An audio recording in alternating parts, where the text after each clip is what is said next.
Hello there. So, this video's been pretty heavily requested.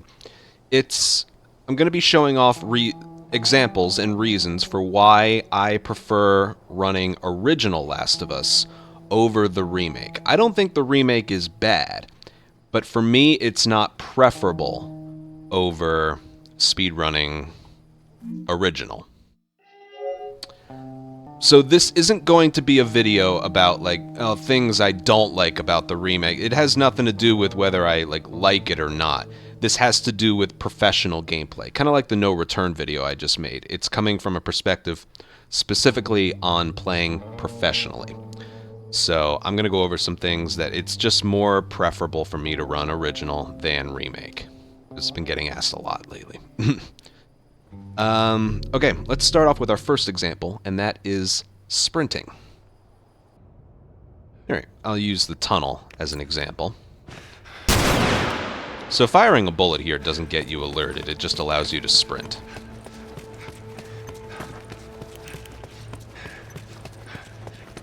Joel, in this game, is a track star. Okay? His breathing never intensifies. He never slows down. Some people say, oh, if you're almost dead and he's grabbing his side, is he slower? Nope. Same speed, same breathing. Joel is a track star. I could be here for an hour doing this. His noises will never change, his speed will never change. Alright, here we are in Remake, and there's a reason I'm starting from over here. I just know it. So notice how I'm holding sprint and forward. We're not in an alert yet, so we're not sprinting. We're getting there. But watch what happens the moment the encounter begins. After we get past this car, you'll see his animation changes to a sprint, but watch this. His very first step of sprint animation is his tired sprint. This game has tired sprint, which is the mechanic introduced in part 2, with all the huffing and puffing, and you slow down after like 6 seconds or so. You know, I don't like that already because it's slower, but in this game it's also here, but it's even worse because when you approach an enemy encounter, and you obviously had sprint held down because it's a faster running animation than just jogging, or even walking, the game, in the process, was depleting your sprint because you technically had sprint held down. So you get this the moment the encounter begins, compared to this, which, as you can see, is faster. Eventually it transitions into the tired sprinting, which is slower. But it's like, move out of my way. I like this. And it lasts a bit longer than Ellie or Abby in part 2. Like, they can only sprint for like 6 seconds before they tire out. Joel can go for like 10 or 11 seconds here before he starts tired sprinting. So it is not nearly as much of an inconvenience as part 2. But if you're holding down sprint and forward and you're approaching an encounter, the game, in the process, is depleting your sprint for you before you've even gotten there. So your first step is going to be in the tired sprint animation. And it's not just an animation, it's also just really annoying to listen to. Look at the subway right here, and just listen.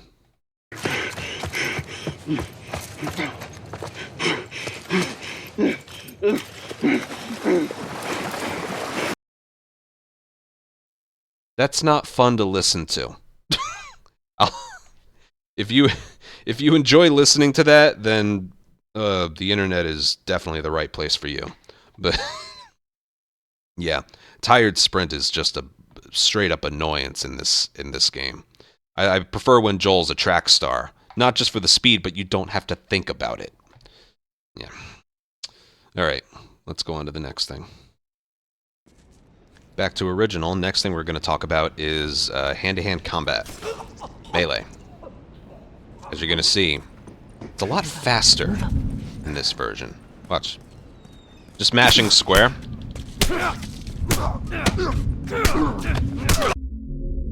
It's a lot more like, almost like a metronome. It's just quick.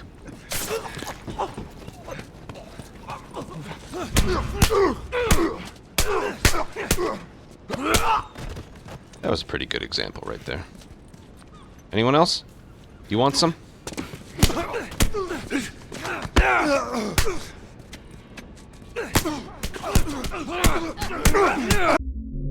Just very, very, like, very, very quick. One more, one more.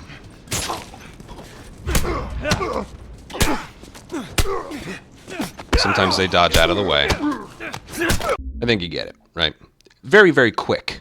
Things happen quicker. Alright, now we're in Remake. And I'm going to just throw some punches at an enemy.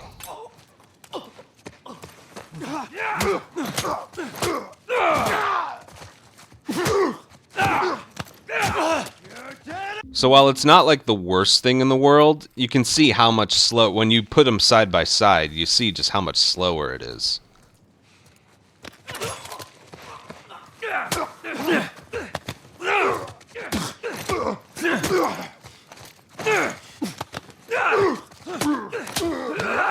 His jabs, left, right, left, right. Just, it's slower. It's a lot slower. And when there's other enemies around...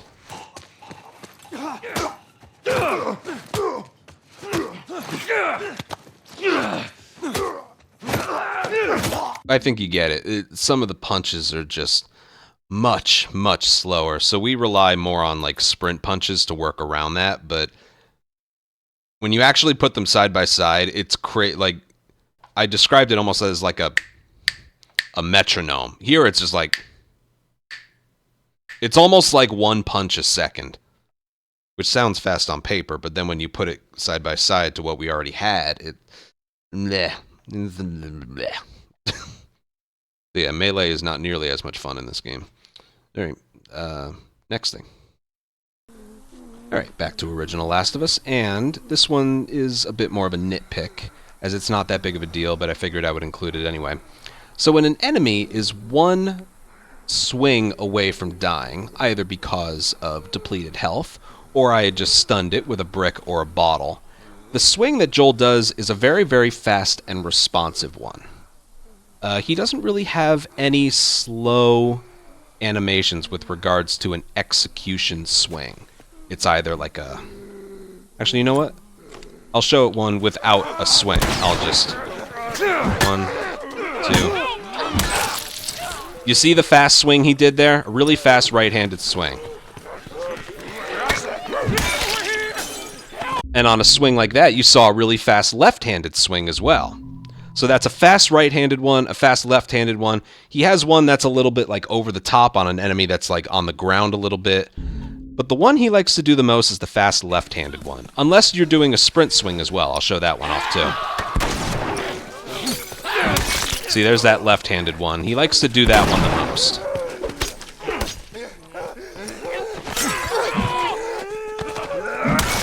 That's, again, the sprinting swing. Like, any sprinting swing is the same. Oh, I'm out of bricks and bottles. So if an enemy is stunned and you do this, you know, that's a kill. And you can see he just keeps going. So that's like 3 different swings that I got. I've tallied. There's that one. There's also that one. And then one more for the road. There we go. See that? So those are like all the swings. And they all have something in common. They are fast, and he can move right away after it's finished. All right, now that we're on Remake, we're going to play around with the swing animations like I was showing off. He also has like 3 different ones he can do. But pay attention to how early you can move him after the animation is finished. So he has a fast right-handed one, an over-the-top one, and then a left-handed one. Just pay attention.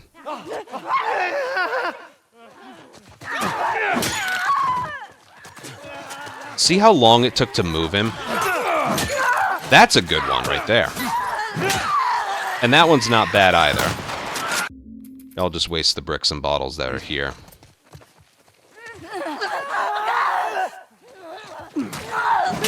So the one that's over the top isn't bad. I like that one a lot, because you can see he can move again. That one right there. Did you see how long it took? Did you see the comparison between the second swing and the third swing? He was like, huh, and then you could just move him again. This one, it's like he's pimping a home run. He swings left-handed, which is the animation that you saw most frequent in the original. He does it here, and he's like, huh. And then you can move him. God forbid, there's a clicker coming near you. You're just fucked because of the animation the game decided to give you. One more look. So, that one's not bad. I hate that one. And there's also... That one's my favorite. You saw, like, the 3 swing. You also... You can't sprint swing into a kill like the original. That one was nice. You could, like, put some distance between the enemy and yourself by doing a sprint swing. You can't do that in this game. You can sprint and hit square from far away, but it just sort of, like, moves up to him and then does a flat-footed kill swing. So it removes one of the execution types from the original, and it makes the left-handed swing super slow. It adds that over-the-top one, but that one's not so bad. You know, it's that left-handed one and the lack of a sprinting one that's just really annoying. It takes forever to be able to move him again. Funny little thing about that is, it used to be he did that fast right-handed swing all the time, but after the patch, they made it so he cycles through his different animations a little bit more frequently. It's weird, which is why we get that left-handed one. So, one time I got it 2 times in a row in the hotel, and yeah, it's... whatever. I think you get it. Let's move on to the next thing. Alright, back to original. What we're going to talk about now, and this is maybe like the biggest thing for me, is just basic movement stuff. Okay? This game, original Last of Us, is way more snappy. Okay? And this is what I mean by I'm just going to do some stuff like going back and forth. Changing of momentum. I'm sure you've seen a lot of factions players do stuff like this. You can change momentum like on a dime. Kill all of them. Shit. You talk to the boss? Yeah. He wants everyone to hold their ground. Even when it comes to like standing and crouching. They're all dead. They're all fucking dead. What the hell's he yapping about? It's whatever. See how fast you can just...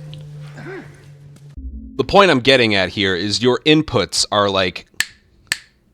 They're so responsive and snappy. You can do so much stuff with it. One more thing I'll show here is, like, leaping.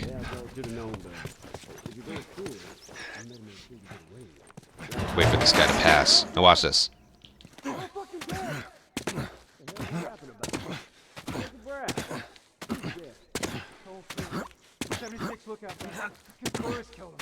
Kill all of them. Shit. You talk to the boss? Yeah. Okay, that's about it I wanted to show there. Now this is a big one. Let's look at all of that stuff in the remake now. All right, now here on remake, we're just going to do the same movements that I did before. I'm on very light, so I could just... As you can see, he's not as snappy. There's some, like, residuals. His movement's still okay, but... You can see he doesn't, like, turn on a dime. He's got to, like, come to a stop and then go that way. Instead of just, like, that way, he, like... Watch the gate. All right, you heard him. Search the area. Do not let anybody through. That one's not so bad, but watch the input lag with, like, crouching and standing. This one's the worst. So watch this. He doesn't, like, it doesn't do what you tell it to do. And then watch me, like, sprinting after doing a crouch. Watch this. Sprinting. Whole crew. 76 lookout guys. Some tourists killed them. Kill all of them. You talk to the boss? Yeah. He wants everyone to hold their ground. Watch the gate. All right, you heard it. Search the area. Do not let anybody through. See how it takes you like an entire second to sprint? And then there's the leaping. If you're gonna steal, I'm making a choose for you. Right? I would say, they're all dead. I'm fucking dead. The hell's the yapping about? Who's dead?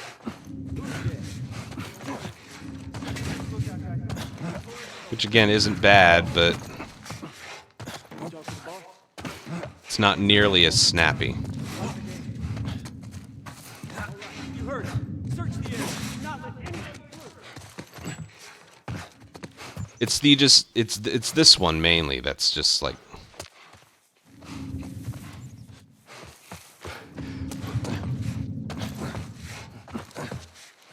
so yeah, everything is just not as responsive. It's serviceable. Obviously, we work with it when we run this game. But again, this is the whole point of this video. Compared to what we already had, it's like a step backwards, especially when you want to play as best as you possibly can. I always said, like, if Factions 2 did end up happening and it was based on either something like this or like Part 2, I don't know how well it would have done, honestly, just based on like movement alone. I love the more snappy, responsive controls, and here I always like to refer to it as like there's animation residuals. It's like it has to finish no matter what, and then your next input just isn't. It's not as like mattered. That's all I wanted to mention here. Let's move on to the next thing. All right, back to original, and I know we just discussed movement types, but this one deserves its own thing. Climbing. Not leaping, climbing. This is original. There are climbing animations that are slower or faster than others, but it's still all pretty fast. You know, do. Just like that.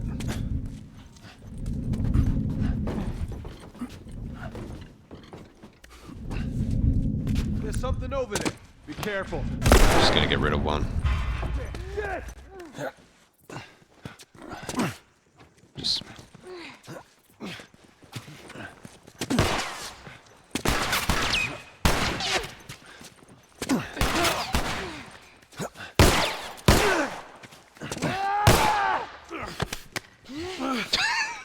Pull it off me, Joel! I can't keep this up! Anyway, this is about climbing animations. Help! They're all pretty fast, right? Back! They're all pretty fast. It wouldn't be original Last of Us without plus signs, which I guess technically is something Remake does a little better. But, yes, this is... Let's stay focused here. It's about climbing animations. Just wait until you see Remake. Alright, here we are in Remake, and just look at these climbing animations.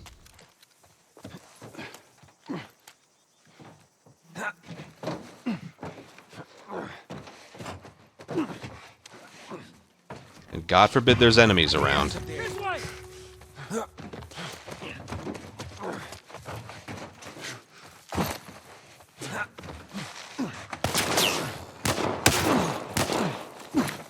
Flashbang.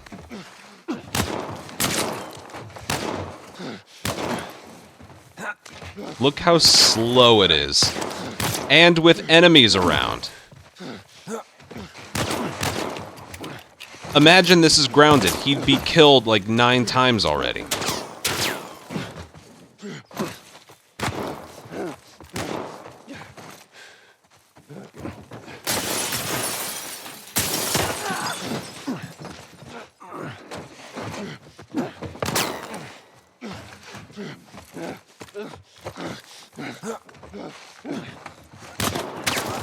Just look at the animation.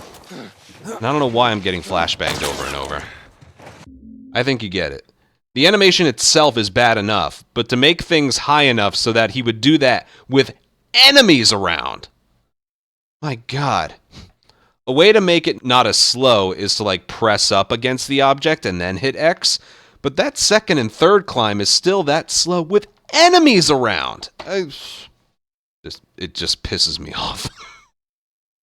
With enemies around. Anyway, next. Alright, back to original. The next thing we're going to talk about is weapon swapping. Not just going from like here to here, but also like firing. Here, watch. So we're currently in a non-alert phase, and you can swap weapons about that fast. Right?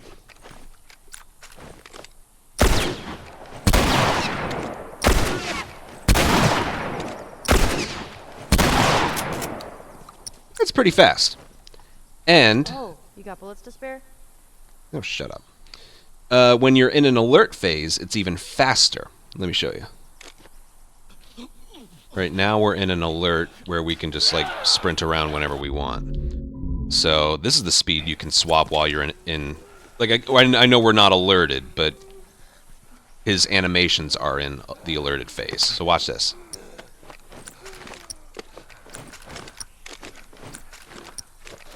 Look at the speed of his arms.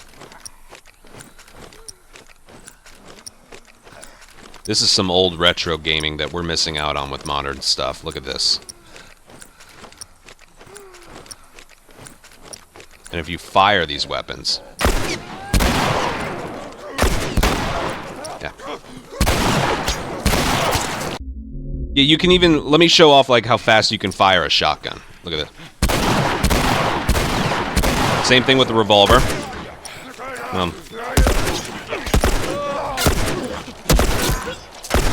Uranto's a little better at the revolver side of it than me, but just like, if you're just going back and forth, this will be easier.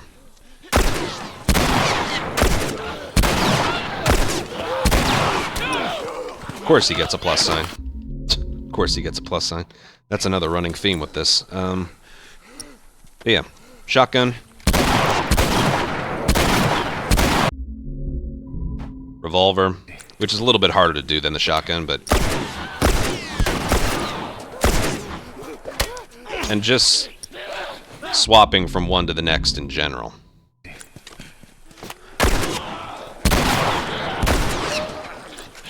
Is it... I think it's a little bit faster when you're standing up, actually. I think you get it. It's very fast. Either one gun, or the other gun, or both guns, just the speed of it is insane, and that snappiness is so much fun to work with. Actually, there's one more that's actually kind of funny. If you want, like, responsiveness, I just need an empty rifle. Alright, watch this.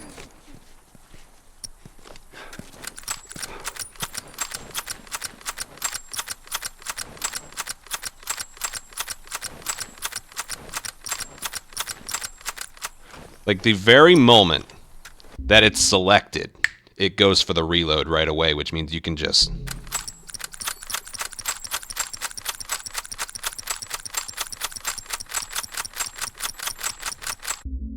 Snappiness, responsiveness. Whatever you select, that's... It's there, ready to use, right then and there. Another thing I want to mention while I'm here is just the responsiveness of using a brick or bottle. So, right here, obviously if you have a brick or bottle in your hand and you click throw, he's going to throw it. But when you have something else in your hand or nothing at all, in this game, you can just throw it right away. So the inputs I'm going to do are just down to select and then R1 to throw. And you can do it this quickly. See that? And it's even more noticeable how cool that is if you have a big... Get away from me. If you have a big gun in your hand when you do this. For example, like watch the shotgun teleport to his back left shoulder when I do this, okay? So watch my inputs. And... see the shotgun just teleport to his back. Same thing works with the pipe. Watch, I'm going to hit down and then throw. Watch his back right shoulder. That one's probably the most noticeable. it teleports to his back. It's basically sacrificing weapon realism for responsiveness. You want that brick in your hand to use, you got it. You don't have to wait until he's taken it out of his pocket to use. Just like that. It's that super quick responsiveness that I've always loved. And also, just picking up a brick or bottle. Now, in any scenario between both games, if you have nothing in your hand and you pick up something, then it's in his hand. In this game, if you already have something in your hand, be it a gun, medkit, bomb, whatever, and you pick something up, it doesn't go to his hand. It goes to his inventory, which you can then select later.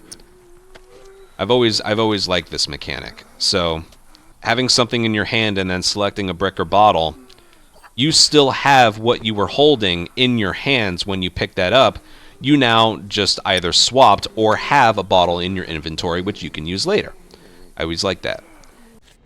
Alright, the next thing I want to talk about couldn't be shown off in Billstown, so I want to show it off here. And it has to do with the, like, it's not like the HUD. The HUD is normally on the bottom right. It's not there because this is grounded now, but whatever you want to select via the D-pad, I'll call that the HUD for now. But in this game, you can see it doesn't stay on screen for that long. You got, so like, I got about 1.5 seconds it stays on the screen. And there's a problem that can occur. It's a very specific problem to this game, but it's a bit bigger in Remake. So, if you have something in your hand, and then you pick up a brick or a bottle, but you hit down before the sound effect happens. So you hit triangle, and then it's there for you to select. If you have something in your hand and you hit down before you've actually touched it, this happens. So watch, I'm gonna hit down before I pick it up. See that? I'm like, bottle, take out the bottle, take out the bottle. It won't. So you can either hit right then down or wait for it to fade and then hit down. That's how it fixes it. So the fact that something like that can happen, it's a good thing that the HUD doesn't stay on the screen for that long. Right? If it persisted longer, you'd have to, if you're not going to swap to something else, then back down.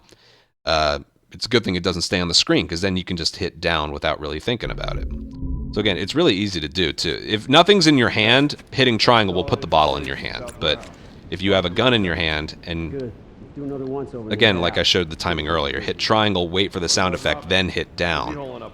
But if you hit down before you've picked it up, yeah, so then you do that. I'm showing this off for a reason, okay? With everything I just talked about in Billstown and here, let's see the Remake equivalent of all that. Let's do what we were just doing before. So he actually does swap between weapons relatively quickly. If I were to complain about something, it's that he doesn't start doing it until like a bit later. You know, like I hit left, it takes him a little, like, it takes a tiny bit for him to start doing it. The actual swapping animation is a pretty good speed. But as you can see right here, it's not starting immediately after I hit left or right. It's happening like 1/4 second later. See that? And then with the firing, you can't do that with the shotgun because he has to pump it. Here, watch. We'll just swap. Oh, God.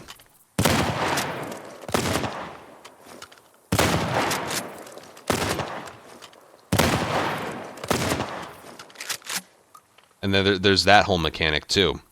So did you see that right there? You can basically, I mentioned it, reload cancel with the pump shotgun in the original because it didn't matter when you had to pump it. It mattered when the shell was reloaded or just after it was done firing. So, yeah, with the shotgun and the rifle in this game, the shotgun has to be pumped after you fire it, and the rifle the bolt has to be closed, and it's the same thing. So you can't like fire off quickly. Here, and even right there, see, he didn't swap at all. So it's like, oh god, did you see me firing? Like, oh, didn't work there.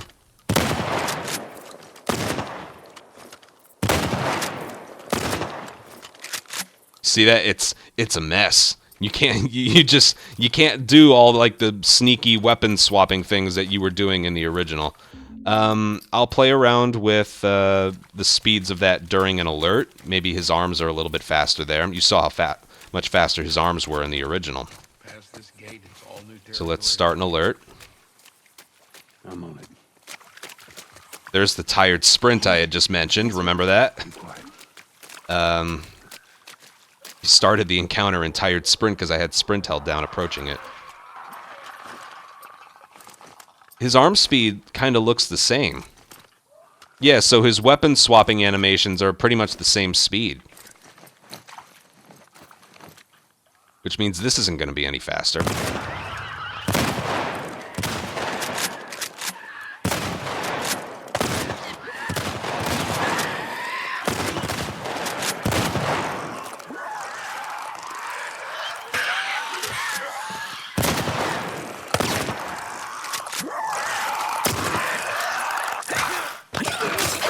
See? I couldn't even swap in time to get him. So yeah, weapon swapping and just weapon usage by going back and forth by itself, much slower, much slower. And because of the existence of... Here, I'll show off the rifle as well. You know, just because the bullet is put back into the chamber... Alright, it worked there, but...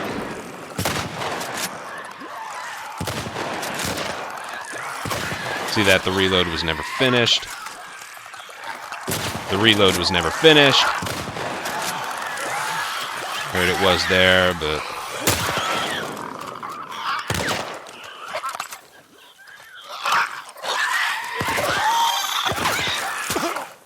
Do that, so... You basically can't weapon swap in this game. Or reload cancel, is what I'm getting at. So... Yes, you are forced to play at a much slower pace. You can't do the right-left or left-right with a D-pad. Ever, basically. So, yeah, it's annoying. But, whatever. Let's go on to the next thing. So first is, like, responsiveness with the throw. Okay? Watch when the throw reticle shows up on screen. Remember, it showed up immediately by pressing down, but in this game, see how much longer it takes? Then if you like try and throw it, nothing. See that?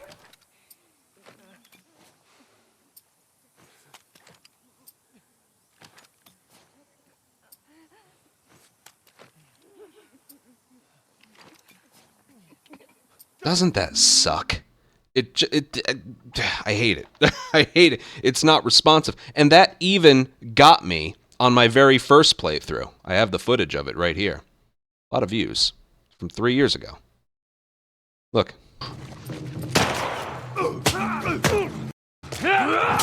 See that? Look at the input.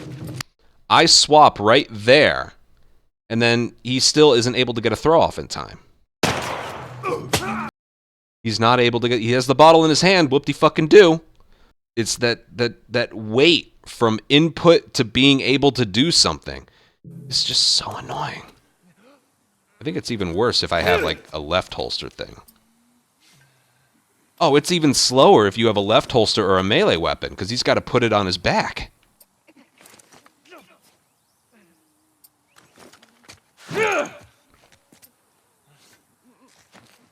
It's still got the throw off, but like, I shouldn't have to wait an entire fucking second.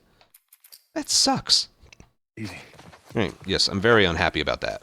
Next thing I want to show off is, or the next thing to show off is what happens when you pick. Remember, when I picked up a bottle before, it would just teleport to his pocket.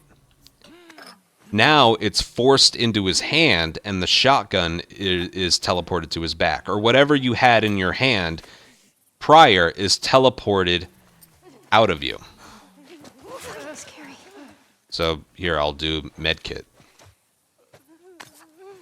The bottle is now forced into your hand. Most of the time I pick up bricks and bottles, and I just want to have it. That doesn't mean I necessarily want to, like, you know, use it right away. Easy. In a situation like this, I guess. Here, watch.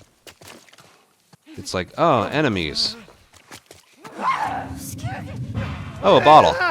All right, I'm going to aim the shotgun. Nope, it defaulted to the bottle. Like, I just want to pick up a brick or bottle to have it, not because I want to use it right away. I'm surprised with all the accessibility settings in this game that wasn't an option. Pick up bottle, go to your back, like your pocket or backpack, or go into your hand. That's a simple toggle. I'm very surprised that they just didn't do. Very annoying. And the last thing that we mentioned before was the menuing. The menuing. This doesn't really have to do with this area, but it's still weird. Look how much longer the HUD stays on screen. It stays on there for a long time. And that is a detriment because, like, okay, I'm gonna swap to a medkit. Nope. All right, I like it. Like, say it's up here, then it's like, okay, I'm going to swap to a bottle. No, I hit down. All right, let me go to the medkit. Oh, I selected a nail bomb. All right, let me go to the bottle. Nope, medkit. All right, medkit. Like, look how long it stays on the screen. Because most of the time, I want my first... After a while, like the amount it takes in OG, it's like, all right, I know that up once is medkit, up another one is nail bomb. And when it's default, down is bottle, and another down is Molotov. So it's like, say I misinput twice, and it's like, okay, I want the medkit. Here we go. Nope, it's still on the nail bomb. All right, I'll hit up. Nope, it's still on the... I want the medkit. Up. No. All right, how about that? It stays on the screen for so long, and then it, like, stays on the screen even when it's not on the screen, so another up input is like, okay, I'm on the nail bomb. Let me swap to a bottle. Okay. Nope, it was still on the nail bomb, and that's so annoying. And it's especially annoying in No Return when with Ellie characters you have an entire third thing up top. Oh, it is so annoying. So in Original, I highly prefer that it disappears for a while so you know exactly what you're selecting. Here, it stays on screen for so long and then has some like residuals even after it disappears that it's like, I don't fucking know what I'm selecting anymore. So annoying. Ugh. Anyway, I had to include that. All right. Let's go on to the next thing. All right, back to Original. And the next thing I want to talk about is reloading. Everything having to do with reloading in this game. You know, as I've mentioned and is a big theme with this video so far, Original is just more snappy and responsive, but it's also with certain mechanics way more convenient. In the example that I showed previously, you saw the shotgun. I was doing like boom, boom, boom. That wasn't a reload cancel. I was canceling doing like the pump after the fire. But you can do that with reloads. So this is what a reload normally looks like with just the rifle. Now, if you noticed right there, on the bottom right where the heads-up display is, watch when the bullet fades from like solid to like a gray, or like grayed out back to a whitish color. Here, look. So it's gray. It's white. See that? If you swap to something else and then back, you cancel the bullet being put in and then close in the whatever this thing is. Gun expert over here. So like this. Nope. And then you can use it again.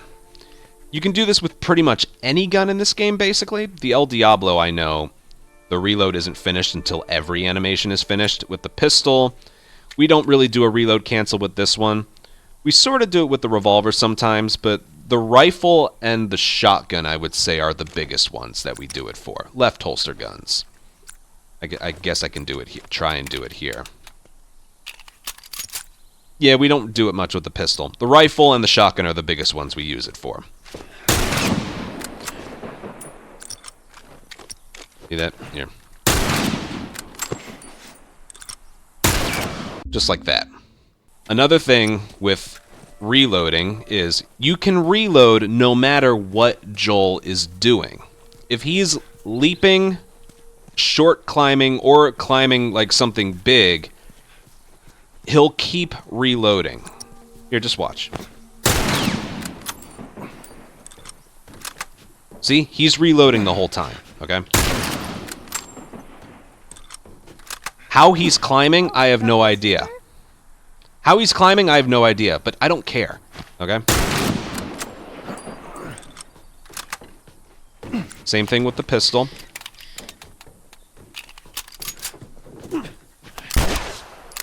It's also the same. It's that way with any climbing animation. Here's something a little bit shorter. No matter what climbing animation you do, your reload will not get canceled. See that? And it's with any gun. It doesn't matter if you're in, non-alert or alert mode. The reload takes the priority over the realism of the animations, is the point I'm trying to make. Alright, and here we are in Remake. Now let's play around with reloading while vaulting, leaping, climbing, whatever. Watch this.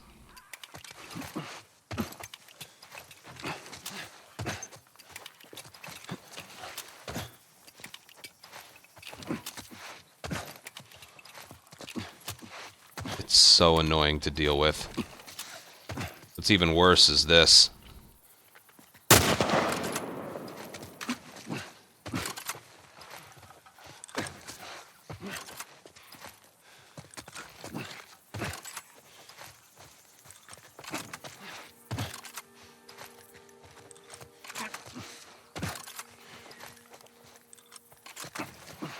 Oh, that one finished. That one finished as well, but yeah, let's try something a little bit taller.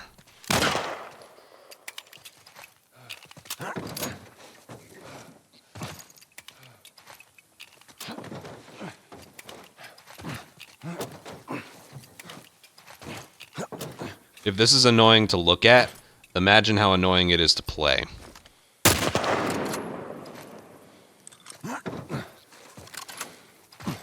We probably should hang on to those.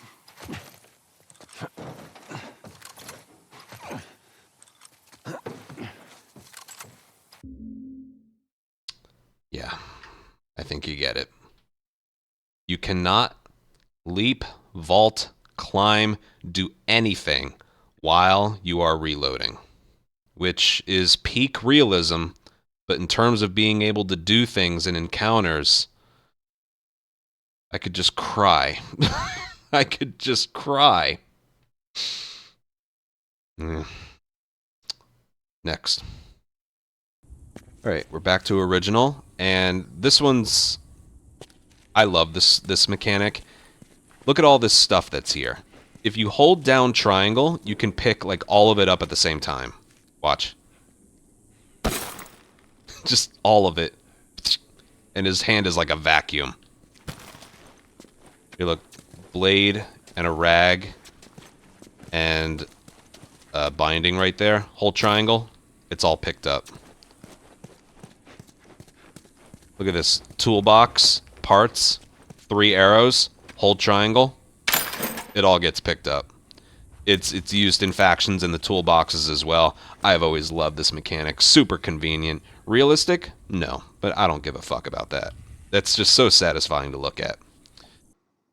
Alright, here we are in Remake, and the mechanic is still there. It just doesn't pick up everything. It picks up only like more than 2 at a time. So hold triangle. It picked up these 2 things, and if I'm close enough, yeah, it only picked up that by itself. Here. So yeah, this is more of a like mash triangle. You can still like get it to work, but it's more of like a mash triangle thing. It won't pick up every single thing that's within your grip. It will pick up 2 at the most. Never more than 3. And also, if I were to pick up the toolbox, it's much slower, obviously. But then, even right here. Alright, he got the parts. And the arrow, the extra arrow teleported to his backpack, but... yeah, the holding down triangle mechanic works, but only 2 at a time. So you would honestly be better off just going like this, which is just kind of unfortunate. And then you saw the speed of picking up the tools there. Yeah, just not as fun to work with, you know? It would almost be worth it not to hold triangle, because then you're just not sure if you got the thing that was next to it. So, yeah, not nearly as fun to play around with. Yeah. Next thing. Alright, back on original, and this one's a very, very small nitpick, and is technically an improvement, but throughout the speedrun of the original, we either aim or go into our backpack, so our companions, when they open doors, we will fuse through the door and we can go first instead of waiting for them. Like so. Hold up. I got a key for that gate. See that? And here we don't even go into our backpack, we just aim.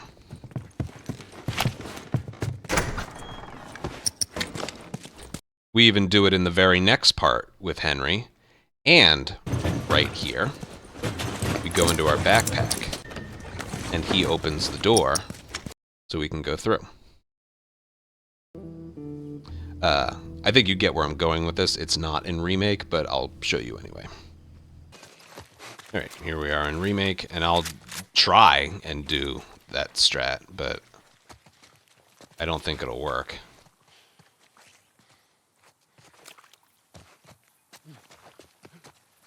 Hold up. I got a key for that gate. I suggest we move quietly. Yeah, see, it's solid right there. So I don't need to show every area. That is basically going to happen. You have collision while in your backpack. Whereas in original, you don't. So, yeah. Nice and simple. Next. Back to original. Next thing I want to talk about is retrieving arrows that you fire from your bow. The area I'm going to show this off is in Financial District. There's a funny little glitch you can do. Where if you immediately arrow this guy, these enemies become non-interactive, if you will.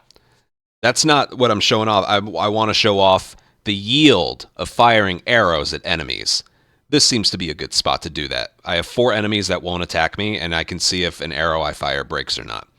Now, you can tell if it broke or not, even if you're not looking at it, by the sound it makes. If there's a little crumpling sound, it means it broke. If there's like a solid sound effect, it means it didn't break. Okay, so, you. That didn't break. That didn't break.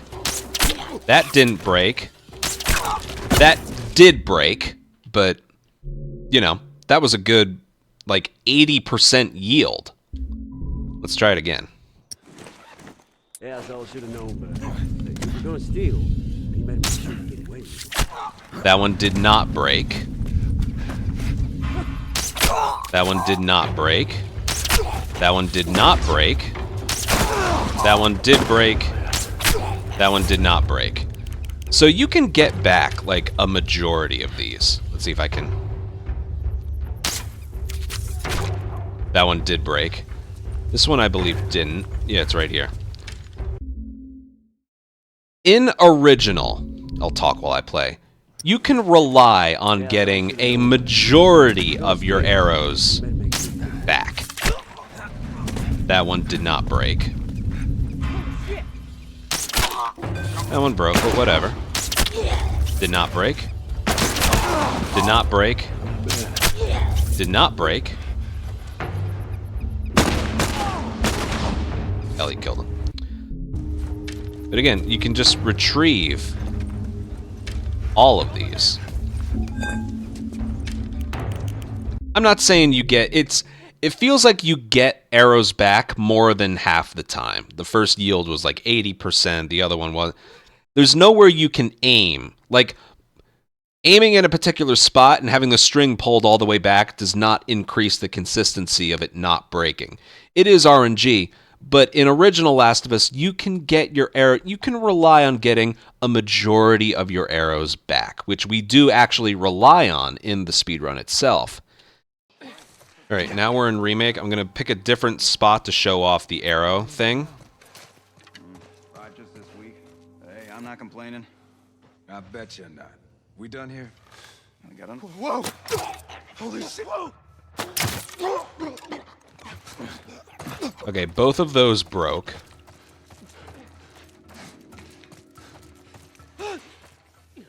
Get him! That one broke. Can he see me? Let's just take a look at the arrows. That's all I care about. Broken. Broken. Hey, he's over here! Let's try that all again, shall we? Oh, shit. Get down, get down. Put him down. Wait. How many is that now? Whoa! Holy shit! Whoa! And let's see. Broke. Broke. Whoa! Broke. Ow. Broke. Every single arrow I just fired broke. The reason for this is when you are on grounded mode specifically. If an arrow is a kill and it hits a body, you have a 20% chance to get it back. If you headshot, you have a 50% chance to get it back. Even with headshots, I still find I don't get it back. Again, we don't know the percentages of the original, but on grounded specifically, they made it more unlikely to get it back intact. I'll try for headshots and see what I get. Or I could just miss. Get him! Outside! Well, that hit the body, so... That hit his head. And it's stuck.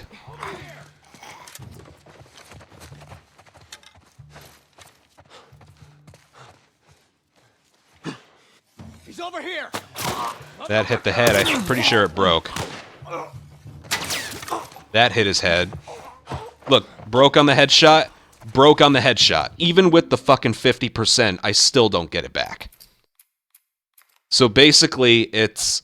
In Remake speedruns, on hardest difficulty runs, don't base your route around ever getting an arrow back. Currently in speedruns between Billstown and Hotel and Financial, we try and get one arrow back out of like the 5 or 6 that we fire. If not, the run isn't dead, but it becomes a lot harder later on with the missing arrows. But yeah, it's so inconvenient that they made it that way. And we intentionally try and headshot with the arrow to maybe get it back, but it still breaks most of the time. Stupid. Stupid. Hate it. Hate it. Yeah. All right. Next. False alarm. They're friendly. All right.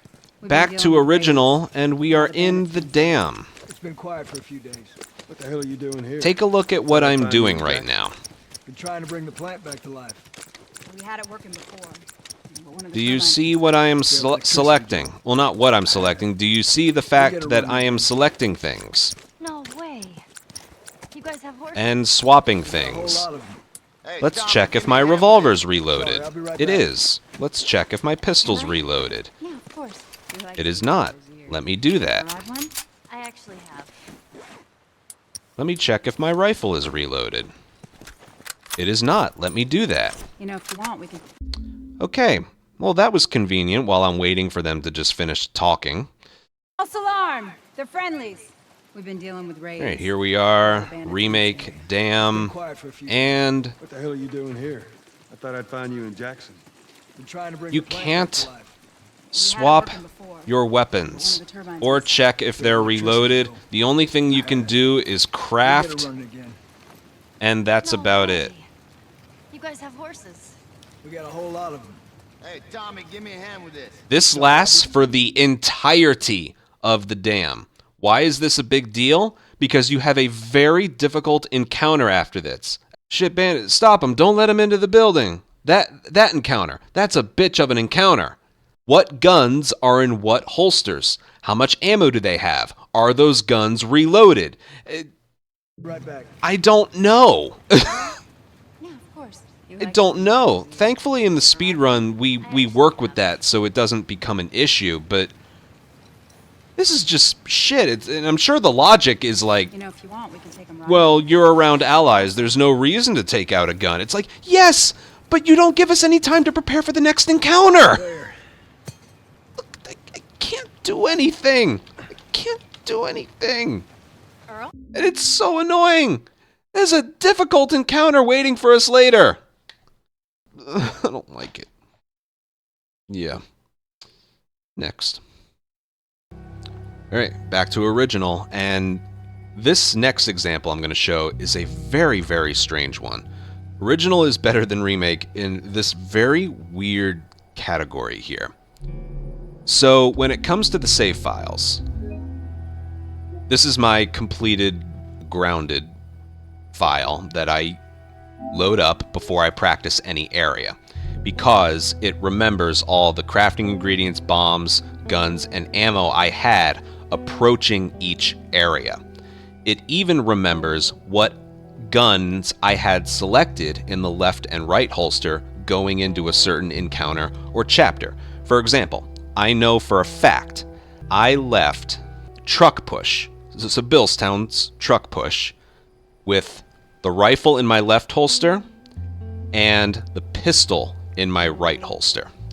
So if I load this up, beginning of Pittsburgh,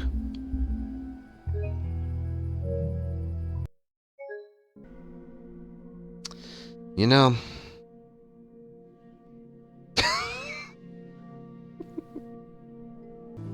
all right, let's try that again, shall we? God. Load up my completed grounded file, which is file 1. I'm going to select the beginning of Pittsburgh.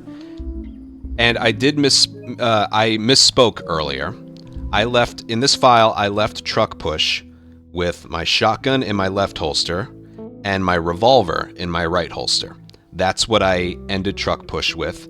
So when I start up this next area, via chapter select, that's a big point right there. Okay. I will have what I ended truck push with, which is shotgun in left holster, revolver in right holster.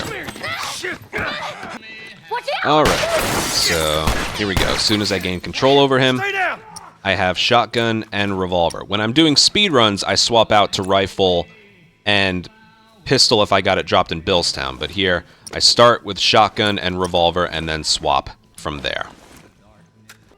So, this game, in its save files, remembering the guns you had selected when you chapter select an area, it ends up being really important for practice. For example, one of the hardest fights in the game is the financial district fight. You perform this in a speedrun with rifle and revolver. Okay? This is literally the very start of the chapter, and you need those two guns selected. In my playthrough of that file, I had the rifle and the revolver in my two holsters when I got to this chapter. And when I chapter select, there's rifle, there's revolver. I know this seems like kind of weird. This is like what I'm mentioning to you is very weird, but let's finally get to how it works in Remake. This is a very strange thing. And I'm going to do the same thing as before. Load up a completed file. And I'm positive in this file, we ended, just like original Last of Us, we ended truck push with... Hold on.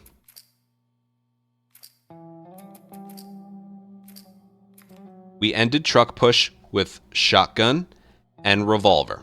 100% certain. Now let's see What's wrong with these guys? what's waiting for us in our leaving. holsters. Shall we? Should be shotgun and revolver.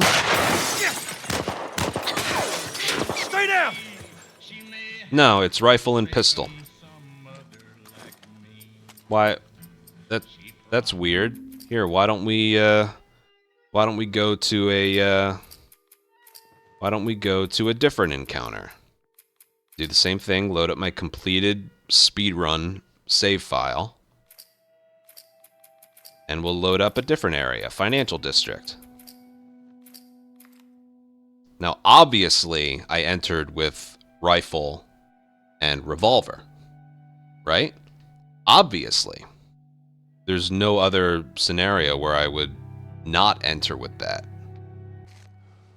Yeah, so I should have known better. Rifle and pistol. Steal, you better make sure. So what's going on? Unlike original, the remake doesn't remember what guns you had entering a certain chapter or encounter during your playthrough. When you use chapter select, it defaults to the rifle and pistol. Why it decided to be inferior in that regard, I don't know. So if you ever want to practice the beginning of Pittsburgh or Financial District, you have to make save files for those. If you load up a save file of the specific encounter, it will remember what you had when you entered there. But if you use chapter select, it doesn't and will just default to whatever weapons it feels like, which is rifle and pistol.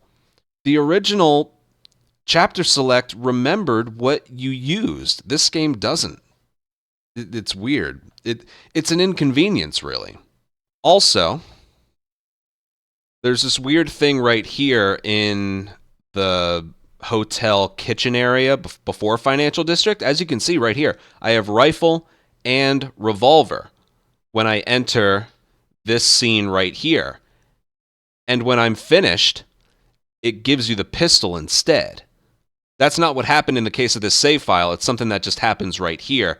And I guess that's because, well, Joel took the pistol off of Ellie's hands, so it defaults to the pistol. It's like a level of detail that is kind of unnecessary to me.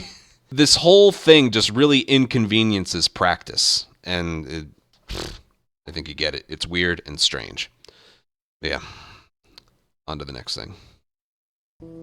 Alright, we're back to original, and while we're on the topic of save files, I want to mention this. In original Last of Us, it's pretty easy to, like, just practice something. So, you have a save file, you load it up.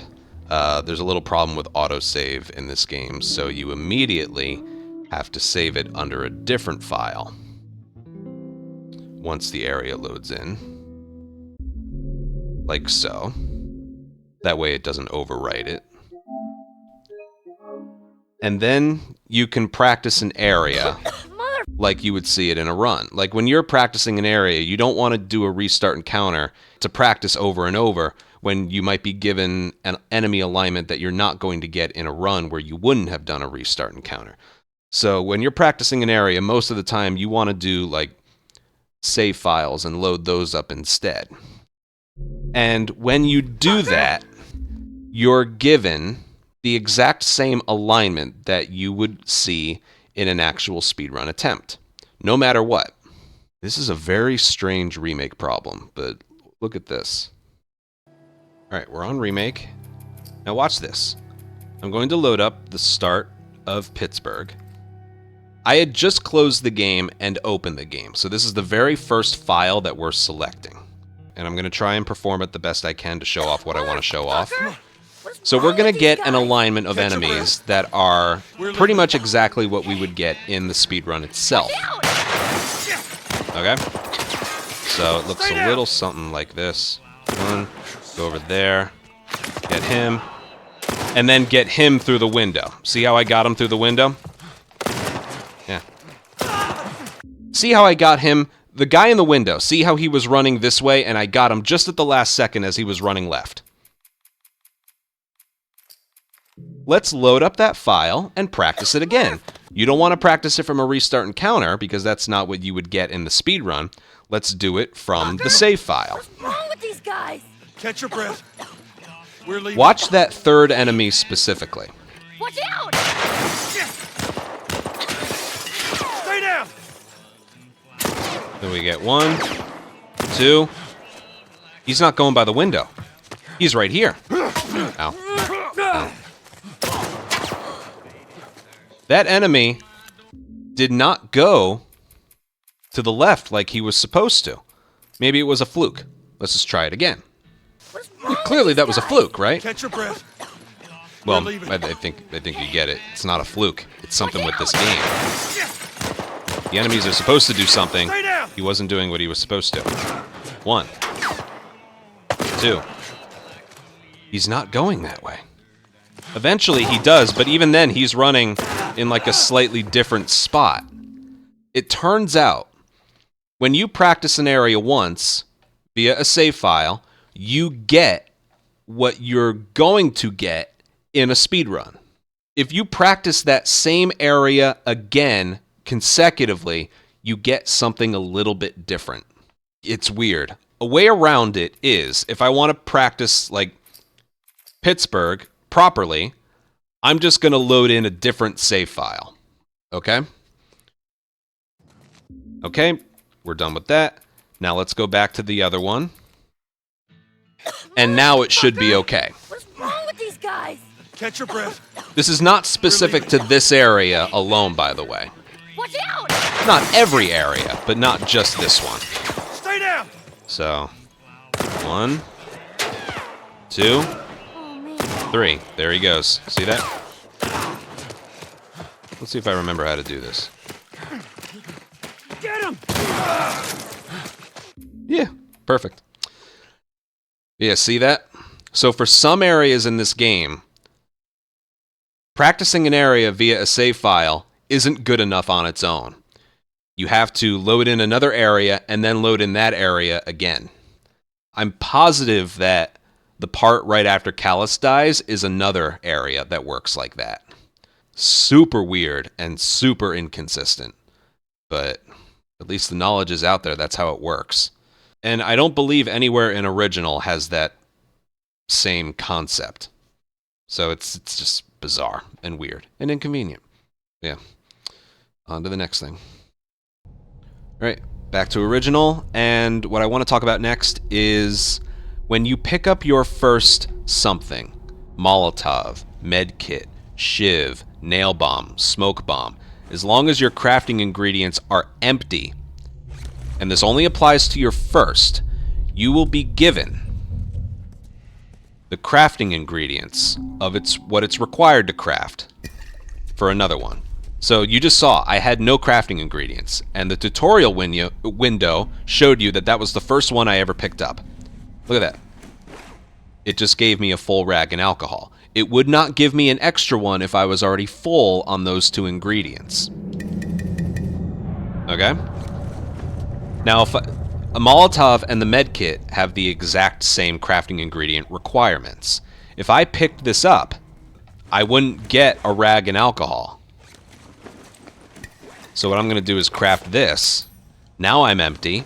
Now I get my first medkit. And that just gave me the ingredients to craft another Molotov. That's what we do during speedruns. Get the molly. Craft a molly. Delay picking up the medkit until later. We get it. So we turn 1 Molotov pickup and 1 medkit into 3 Molotovs, basically. That's a speedrunning strategy. And it happens because of that mechanic. As long as it's the first thing that you ever picked up and your crafting ingredients are empty, it gives you the ingredients to craft another one right on the spot. This can actually be utilized for a glitch. Like, that itself is not a glitch. That's an intended mechanic they purposefully put into the game. It can be used for a glitch, though, with shivs. Right, so this is one of the more famous glitches in the original Last of Us. It's the infinite shiv glitch. So, just like with what I just showed off before, a shiv and a modded melee weapon require the same crafting ingredients: blade and binding. So this requires a modded weapon. Unlike the other one, it doesn't have to be the first one you ever picked up. This one just so happens to be, but... So right there, I got a full thing of blades and binding. Remember, this only works if you don't have anything in your inventory, so we'll craft a shiv. Melee weapon, modded melee weapon. Hey look, another shiv. Melee weapon, modded melee weapon. Hey look, another shiv. The infinite shiv glitch, which is a result of the mechanic that I was just talking about with the Molotov and medkit. Whatever the first bomb you pick up, the crafting ingredients required to craft another one are given to you in that first pickup as long as you are empty. They didn't turn that off for modded weapons. There's a reason I'm mentioning this. So with all that in mind, let's go over to Remake. Alright, so here we are in Remake, and as you can see, alright, I do have 1 alcohol, but I have no rag. So if it works the way it does in the original, I should get a full rag on my very first Molotov pickup. I do not. So they completely took away getting your crafting ingredients refilled completely if you were empty on it on your very first bomb pickup. And I think the reason they did this is to completely do away with the infinite shiv glitch. Maybe it's something that they just couldn't fix, so they decided to do away with the concept entirely. But yeah, picking up your first bomb no longer gives you a full thing of crafting ingredients to craft another, as long as it was your first bomb you picked up and you were empty on those crafting ingredients. Inconveniences us a bit, but we have enough bombs to do the speed run. I just figured it would be something to mention here. Yeah. Next. Alright, back to original, and we are officially in like the nitpicking part of the video, where these aren't major examples, but I just kind of want to include them anyway. This has to do with the horse riding. This part of the game is very, like story-wise, is like, come on, Tommy, we gotta go. Ellie's lost out there, we gotta go. Urgency. And you can kind of feel that in like the sound effects of the horse and the speed you're moving and the sounds it's making. See that? She couldn't have gotten far. We'll find her, don't worry.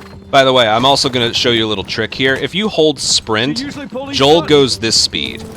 To get this speed, every 5 trots or so, you need to let go of sprint and then hold it back down for maximum speed. Okay? So you're always like capable of going this speed. It's like, this horse is fucking booking it right here. Right? Horse track. She went into these woods. Come on. Like there's urgency. Come on, we gotta find her. Like, come on, go!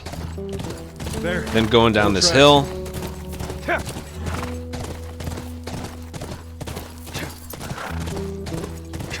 Come on, let's go find her. Let's go find her. The speed is very good as long as you're doing that like every 5 trots or so. The speed is very good. Urgency. I like that. Alright. There. See the tracks? Here we are in Remake, and time for the horse riding. So you no longer have to like let go and then do this, but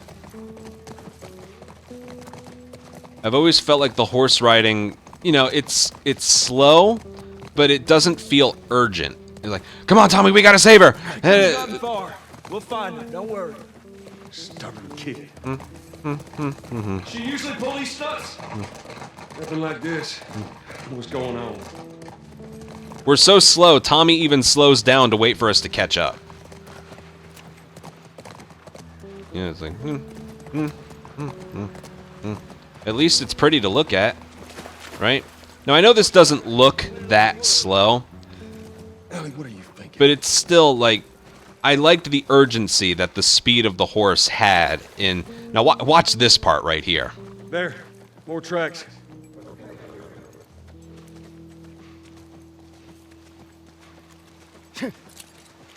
Not even doing that speeds them up. So when you get to, like, these inclines, these little hills, it's like, just enjoying the scenery. Isn't this place pretty?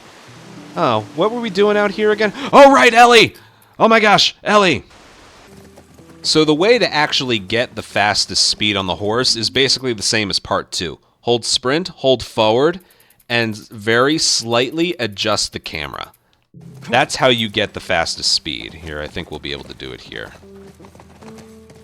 So, there he goes. This is the fastest the horse can move. But if you're playing casually, there's no way, like, you know this. Again, Tommy is a certain speed, and then if you bump into an invisible wall, he slows down. So this horse does have a maximum moving speed, but it's a bit difficult to get. It's like you're going faster than Tommy. When you get the fastest speed, you're just bumping into Tommy, and then when you're getting, like, the other speed, like this, you're going so slow that Tommy has to slow down for you to catch up. Just like how some people didn't know you need to, like, let go of sprint and hold it back down every 5 trots to get the sprint, I guarantee you people playing this for the first time are just like, why is the horse moving so slow? When, you know, it's doing this as to how you get the horse to move faster. We'll find it. Don't worry. It's just sprint forward and a slight adjustment with the camera. She usually pull these stunts. Nothing like this. To get Joel to move his horse at a respectable speed. Yeah. Next thing. Alright, because we were just talking about the horses, I want to include this part too. Come on. Notice where the camera is, and how quickly you can just sort of change your mind about the route that you want to take. Alright? There's one little trick you can do right there to avoid getting grabbed, but like, you don't have you can't like turn around, but you have like a lot of like free roam over the area. So like, I'm going right, nope, I'm gonna go left. I'm going left, nope, I'm gonna go right. Or right here, I'm gonna go left, no, I changed my mind, I'm gonna go right. Or this is the wrong way, but I'm going right. No, I changed my mind, I'm going, oh my god. Okay. I've never in my life seen that. But anyway, I'm going right. Nope, I'm gonna go left instead. I have never in my life seen that. You have a lot of control over which route you're going to take. We have a specific route because we know it's the fastest, but yeah. And again, notice how far back the camera is. You can actually turn the camera wherever you want. It feels like you have more control. That was funny before. Anyway. Alright. Here we are on Remake, and the first thing you'll notice Let's go, boys. is the camera is like really zoomed in on What do they her. want? If you have the camera pointed like this, it makes it just a lot harder to see.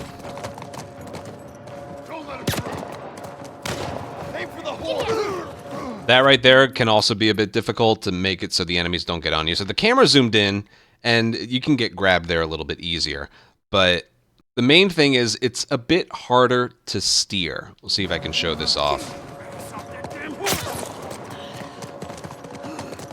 Like just moving left and right it's like just a bit more of a hassle.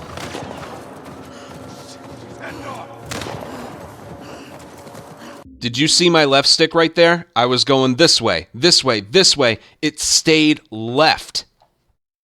Yeah. Then I just pointed it left and it went right. Over here. Now I'm here, I changed my mind. Or like you can adjust a little bit prior, but so there is some adjustment, but you just saw 2 instances where I was holding one direction and she went the other. I was holding right, I went left. Same thing right there. But just holding L2, I like to think it speeds her up a little bit. So whatever direction you choose can, you know, you have some control over it, but like, These guys really want me dead. here, like I'm holding right, I'm holding right, I'm holding right, and it goes left, and then I just held left and I went right instead, and Get me, you motherfuckers! like you can commit to a route, you know. Giddy up. Shoot the horse! Shoot the fucking horse! You know, so you have some control, but even just that movement right there, it's very, very clunky. you do not have as much free range over your horse as you do to the original, and the camera's all zoomed in, so it makes it harder to see around you. Yeah. A workaround for this is to hold the left stick forward and move the left stick slightly left or right. So you want to move it like slightly. Aim for the horse! See how you can just get grabbed sometimes? So here's the spot where like it really fucks up right here. Instead of just holding right, I'm gonna hold slightly right. And see, that kind of fixes it. But yeah, just going like left or right, I think you get it. It's a little bit worse and not nearly as much fun to control. So yeah, small one, but still bleh. Next. Back to original. This next one is a very big nitpick. We're getting close to things I can complain about. But it's Ellie's rifle in Coal Mine. Just look how it fires. I have 9 bullets to do this. Help me with this thing.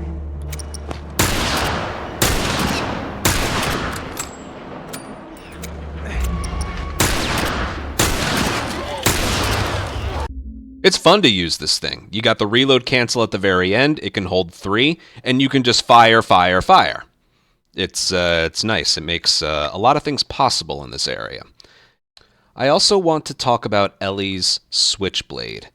It normally takes 4 slices to kill an enemy, and if a runner is attached to David, you can just triangle prompt it right off of him for an easy kill. So I'll see if... There we go. Triangle for a quick kill. That runner had full health. Now I'm gonna try and she might get grabbed, but yeah. Okay. I'm gonna 1, 2, 3, 4. See that runner had full health as well. So you can immediately. So it takes 4 slices on a full health runner to kill, and if one is, it doesn't have to be a plus sign. If one is grabbed onto David, you can run up to it and triangle prompt for a very quick kill on a full health runner.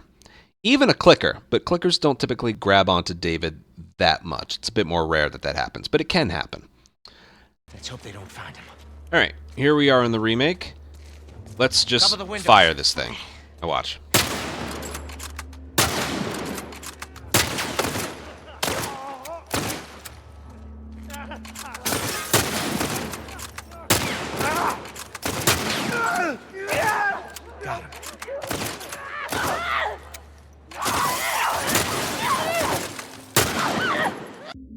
All right, so there were 2 things there.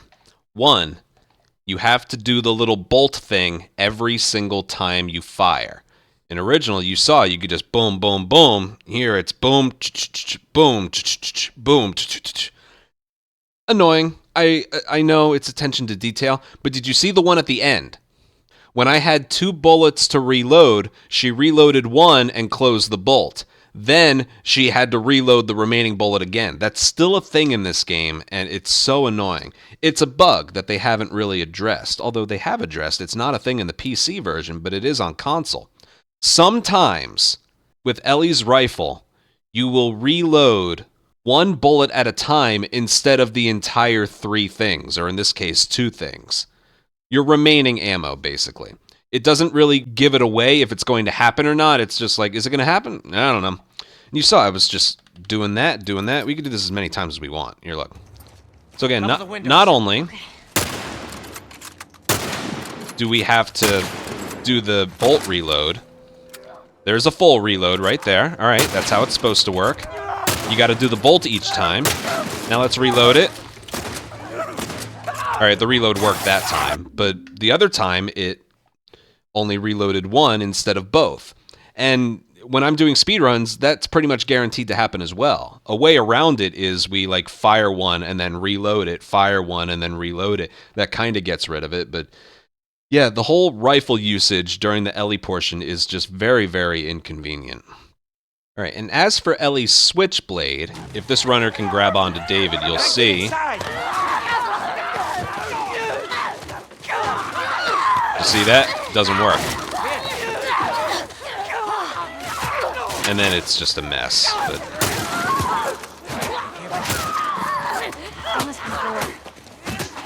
and then her switchblade, 1, 2, she got grabbed. 3, 4, 5, 6. I think that one took damage prior. So basically, it's not 4 anymore. I think it's actually like 9. Like there was 6 there. I actually don't know the number because it's hard to just kill one runner yourself with just knife stabs because David's going to interfere with punches or bullets.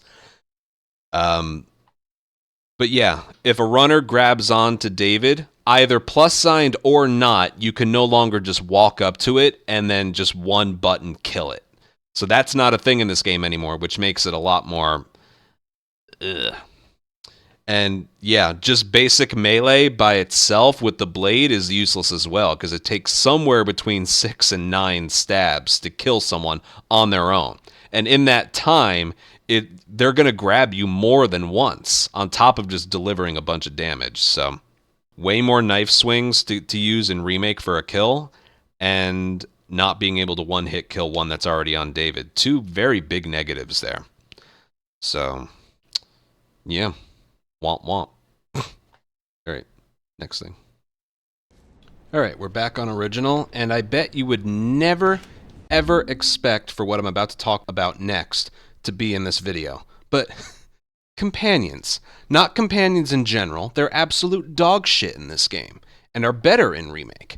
But there's one aspect of companionship that is better by a wide margin, and that is when you get pushed against a wall or grabbed by an infected or human, companions are much, much better at getting them off of you. I'm going to try and get myself in a situation to where Tess will look good here. Oh, shit!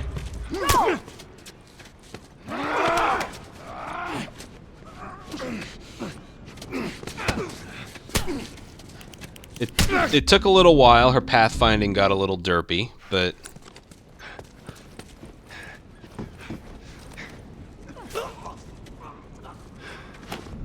Move up. Move up.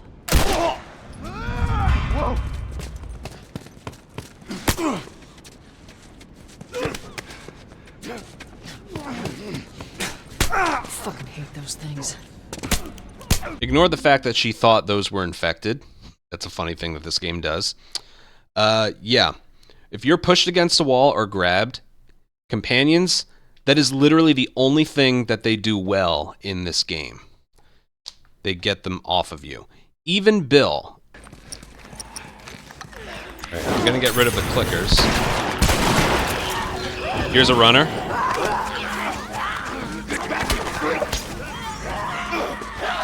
Bill may be useless, but he just got that runner off of me immediately. So if you're next to a companion, they don't do shit. They cannot defend themselves, they are helpless. If you are in trouble via a grab or a push on any enemy, they will Usain Bolt sprint to you and get them off of you. Naughty Dog probably just programmed that in and it's like, good enough, that's all we have to care about. I'm convinced that's what it was. And in Remake, I had a hard time getting footage, so I'll rely on some pre-recorded stuff. Watch this.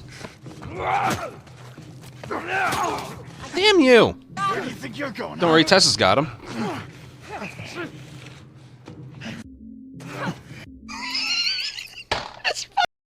Three punches. Well, maybe that was a fluke. How about a completely separate clip?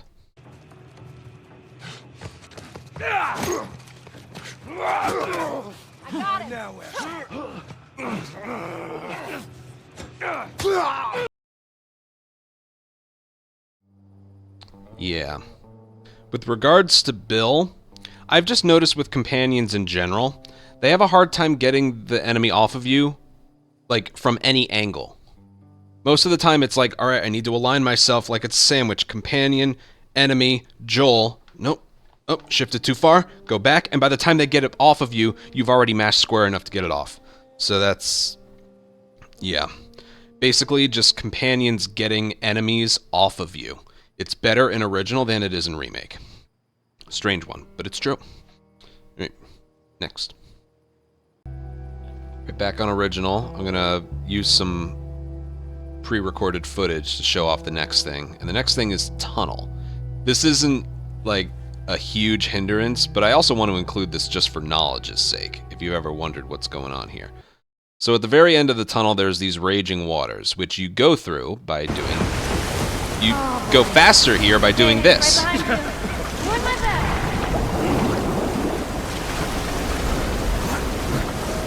That right there is the fastest way to get through there. You go faster in the water than you do on the land. In Remake, though, this is my first playthrough ever. In Remake... Hey, go ahead, and you follow my lead. you just die. Which I understand why they did that. It, like, incentivizes you to, like, stay on the path. I'm sorry, but, excuse me?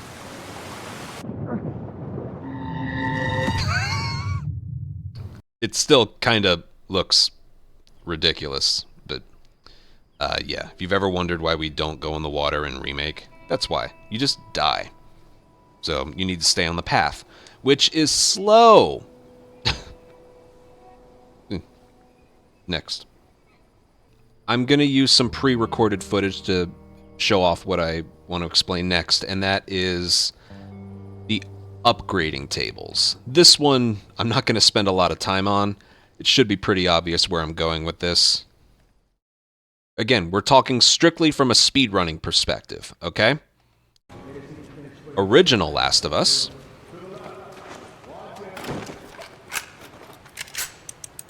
Okay, that's good. Lower it. Slowly.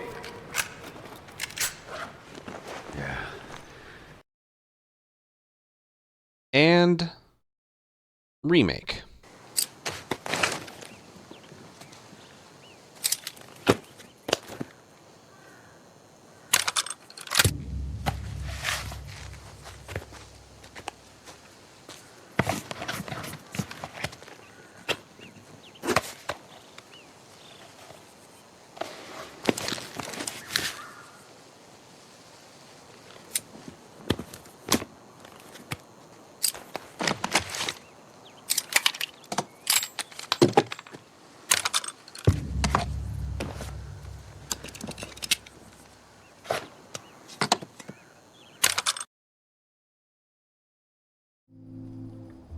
I think you get it.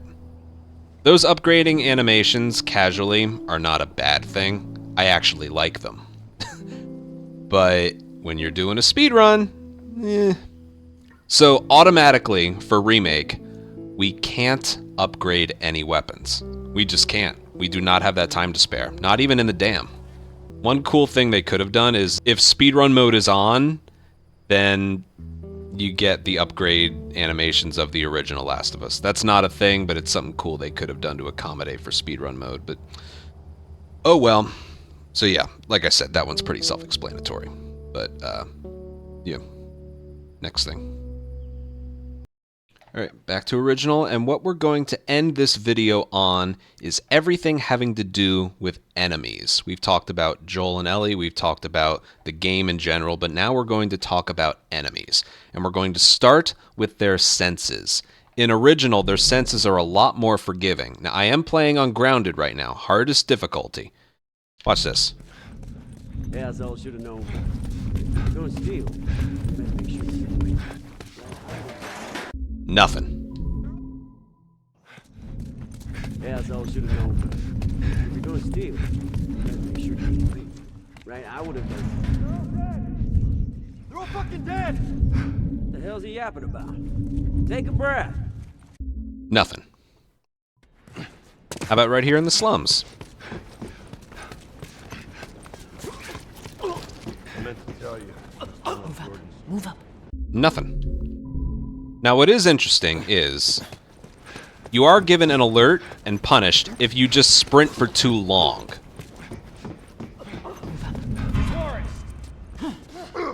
See that? And that's with most areas. If you've ever seen me like sprinting, I stop my sprint, and then I start up again. It's to break the consecutiveness of having sprint held down for too long. This game on Grounded does not like that. But when it comes to enemy senses, yeah, they're a little tame, honestly.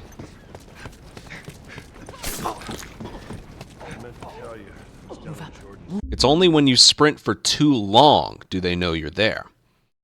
Alright, here we are in Remake, and enemy senses. For this, I'm going to turn on the awareness indicators. You better make sure you get away with it. Right here! And yeah, their senses are just beast mode. They're not... Asshole should have known better. First of all, they can see you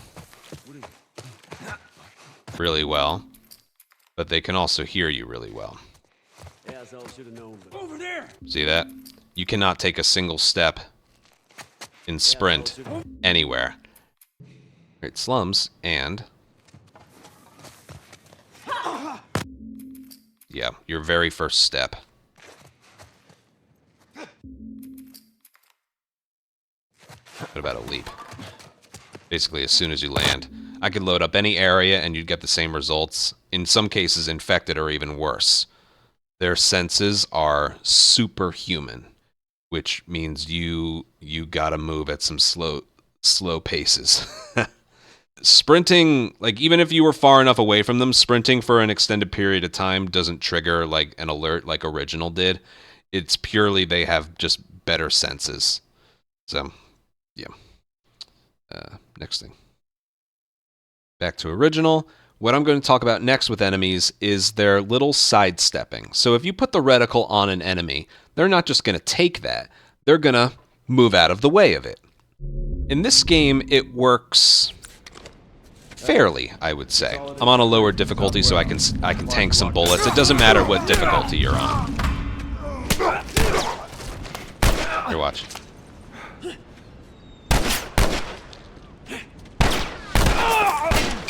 Tess, I don't want you interfering. Tess, stop it. Consolidated the crates in the south warehouse. Supplies are locked up. You know what I'll do? I'll grab him. You fucking drop it! Hey, buddy. Don't do anything stupid, all right?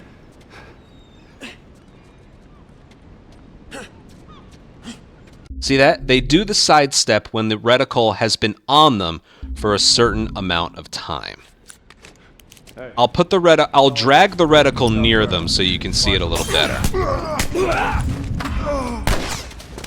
Okay, so see that? They're not stepping away. He's not stepping away.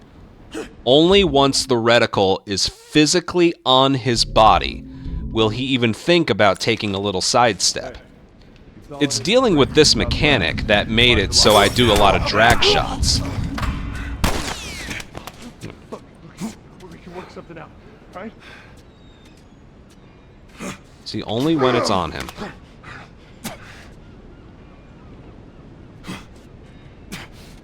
You put the reticle near him, nothing. Right? What is maybe my least favorite mechanic in the entirety of Remake and Part 2. Let's take a look. Alright, so I'm in a different area to show this off. This is Financial in Remake. And just look at their little sidestep here. It happens when the reticle's near them, not on them. And it's also pretty, like, exaggerated. If I can show this off well. Keep doing that, Right there! How about you? Nope, Ellie killed him. Not bad. See right there. See how he did that sidestep and it was pretty far, pretty exaggerated. Over here! Did you see that right there? Right there, that was a good one. I know it doesn't look like much, but when you're playing yourself, it's like, now that he's done it once, he won't do it again. But like, you aim at an enemy, and you have to wait till he's finished with that. You can't aim at the enemy the first time. This guy's just... I think there's a cooldown with the feature. Like, remember when I was doing it in original? Bitch. Remember when I was doing it in... When I was doing it in original, they would go left, then right, then right. Like, as long as the reticle was on them, they moved. I think once they do it once, they don't do it again for a while, so there is a cooldown with it, but then again, it could vary by enemy. But it's still the whole thing of, like, you get it near them, and they move out of the way, not on them. So yes, they may not do it as frequently as they were doing it in original, but the fact of the matter is you can't, like, get the reticle on them once before they do that. Because then, yeah, then you can do it. So there's a pro and a con to this. A con that you can't line up your first shot. A pro is that they won't do it again afterwards, but, like...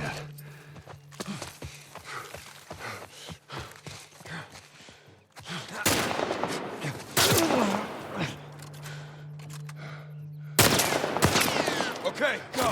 That silly little sidestep. There's the sidestep again. And I've noticed it's actually a little worse for enemies that are far away.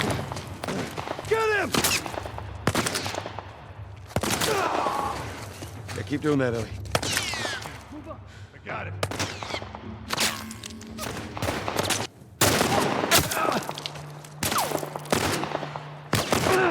You saw it right there again.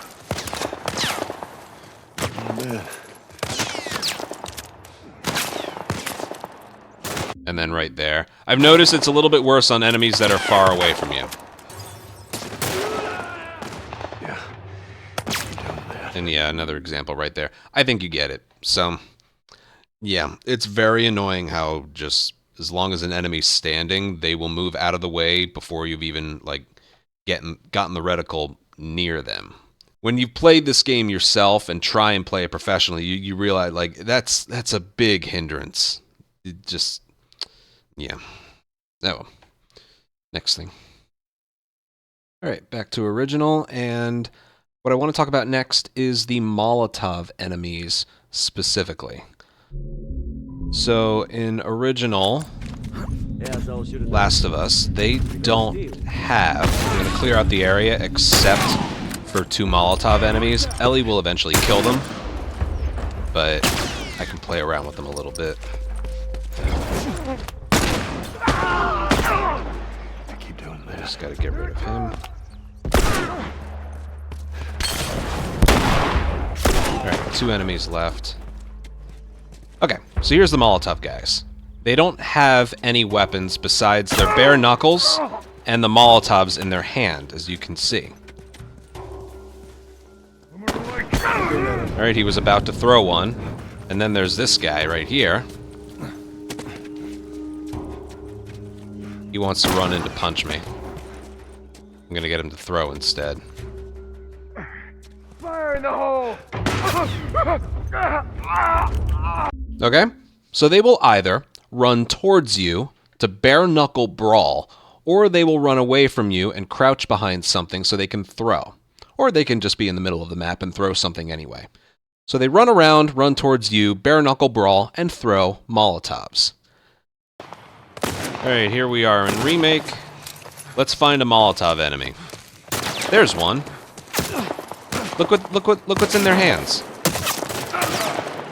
Had a girl. They have guns now. Which is kind of whatever, but I've noticed that they just don't seem to throw Molotovs that frequently anymore. That was another Molotov guy. He had a gun as well.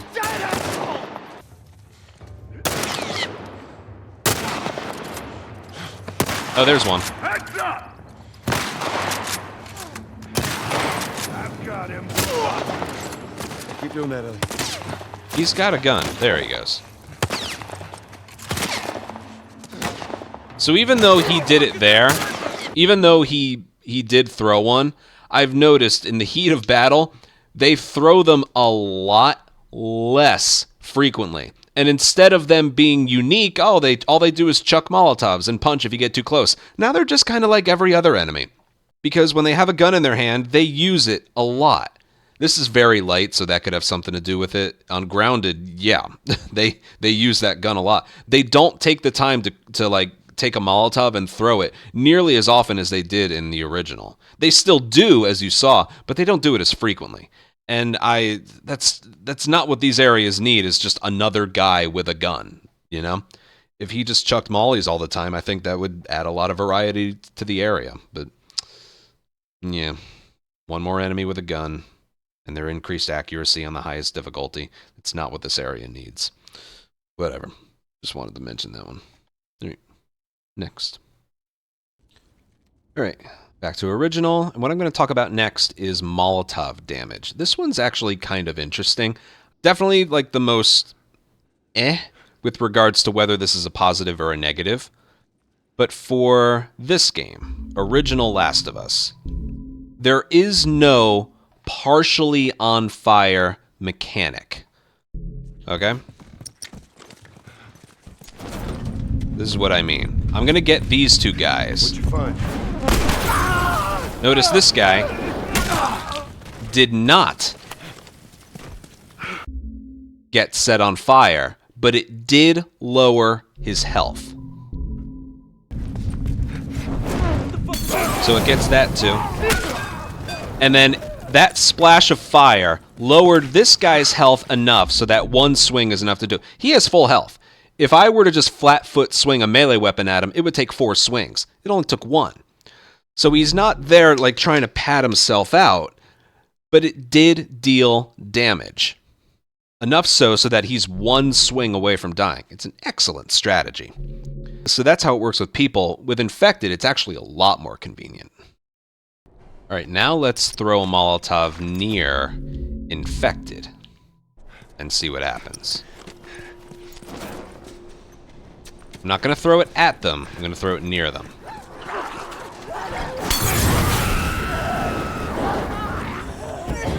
They're going to step through the flames, and they ignite. Look at that. 1, 2, 3, the flames already died out. As long as they touch an open flame, they die like 5 to 6 seconds later. Here, so I'm gonna... Let's watch. Just come this way, come this way. So the molly didn't hit any of them. And they all caught fire except for that one. Isn't that pretty cool? If they touch and open... The molly doesn't have to hit them on impact with the ground. But if an infected walks over an open flame from a landed Molotov that didn't deliver any damage, they will catch fire and die 5 to 6 seconds later. It makes Molotov so overpowered. And I've always loved that mechanic. I forgot to show something with the people, with Molotovs. So let me show that right now. I know you're here. All right. Now I'm going to show you what happens when you throw a Molotov near an enemy with armor. This one's funny. All right, so when you go downstairs, there's... how many mollies do I have? All right, I got to do it the normal way. Okay. So take a look at the order of the enemies here. All right? Hang back. Going over this way. Check down there. 2 unarmored enemies and an armored enemy in the back. Notice how he didn't die from that. Right? See, he's right here. Molly still did damage. That was only 2 swings. But... Here, watch. Hang back. Let's check over there. Get him! So how in the world could he have died, this guy lived, and he died? That makes no sense at all. Armored enemies are more flammable. Search out here, man. Go check down there.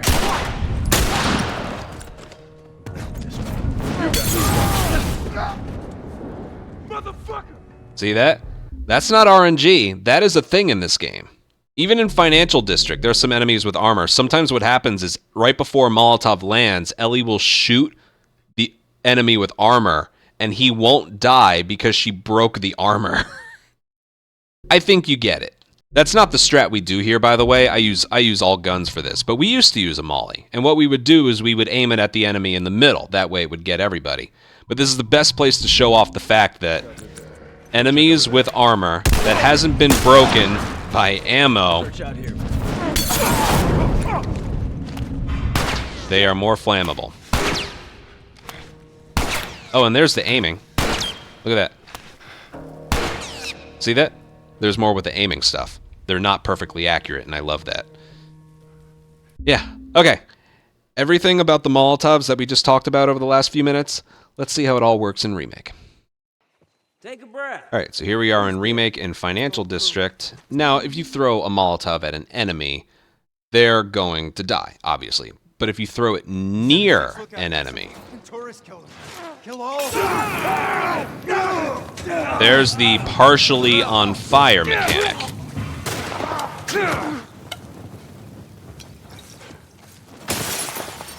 Which, as you can see, is a little bit weird. So this game has in part 2, not that they take less damage, but like the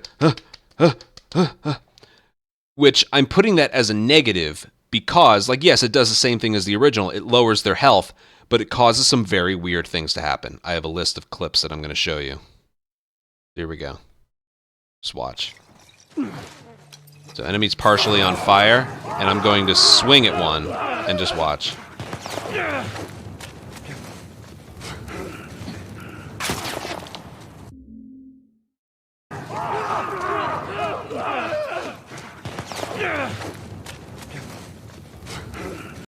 That's weird. And then this too. So he's partially on fire, and I'm going to swing at him.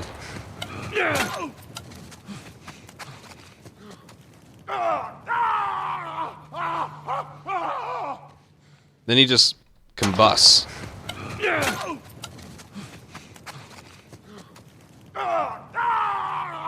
You'll notice a lot of time if an enemy's patting themselves out and you melee them, they don't die from the melee, they die to just catching more on fire.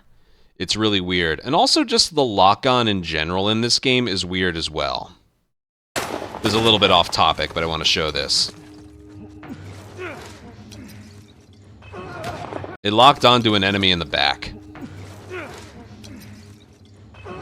And it just curved his way there. Now the reason I'm mentioning this as a negative is because, yes, it can mess up your melee with them a lot. I saw one where I did a swing, and the swing stopped like the moment it was about to hit him, and nothing happened after that. But yeah, the reason it's a bad thing as well is, actually, I saved a video here because I wanted to show it off. This is from original Last of Us. When Joel is walking in fire, he is taking damage, but his animations aren't interrupted. See that? The whole time he's taking damage. You can see he's almost dead. His animations aren't interrupted. And if you're throwing a Molotov, if you get caught in your own Molotov fire in this game... Okay, I'm gonna try and aim. Nope, can't do that. What about here? Oh, no, I gotta pat myself out.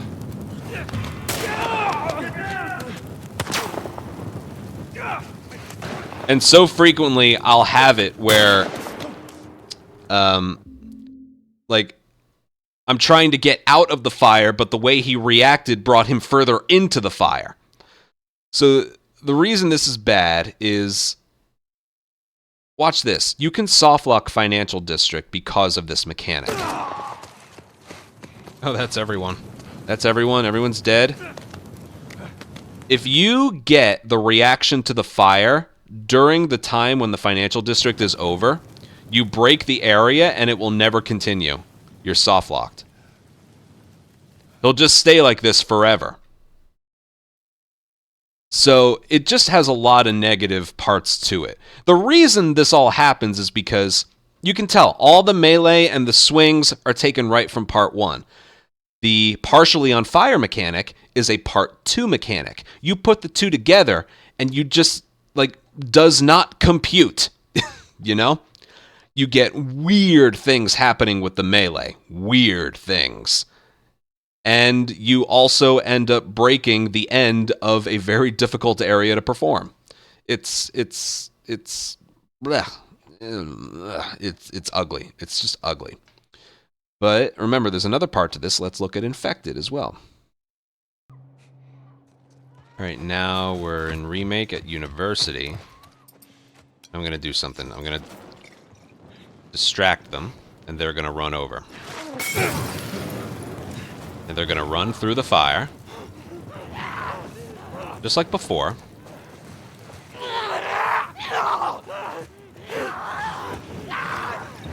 Notice how they aren't dying. They are on fire, and I'm sure they're pissed off that they're on fire. That's all that happens. 1, 2, 3, 4 enemies got lit up. They didn't die. None of them died. I'm sure if it were to happen again, then it would happen. And I will try that, but yeah, they don't go down. I'm trying to move. That's what I was talking about earlier. Alright, so now they're going to go through there again. Now that will probably kill them. Yes, there they go. But that initial just getting set on fire isn't good enough in this game anymore. Same thing, if if the molly hits them or lands close enough to them, it kills them just like, you know, the people. And original, but touching the fire is not enough for them to die from it anymore. They catch fire and their health is pretty heavily depleted, but it doesn't kill them. So mollies were nerfed big time in the remake compared to original. And yeah, I think that's all I got to show for this. Next thing. Alright, we're back to original, and what I want to talk about next with regards to enemies is how many enemies an area can hold. There were hardware limitations with the PlayStation 3. So an area could only hold roughly 6 enemies at a time. So if you were to do some things in some areas, you would literally like despawn some enemies as a result of the game not being able to handle that many in an area at a time. That happens in Graveyard, that happens in outside the school. It happens right here. I'll show you. There's 2 enemies I'll show you an example. There's 2 enemies upstairs. 4 down here, 2 upstairs. But if we take these guys out quietly, and by quietly I mean we've never been alerted.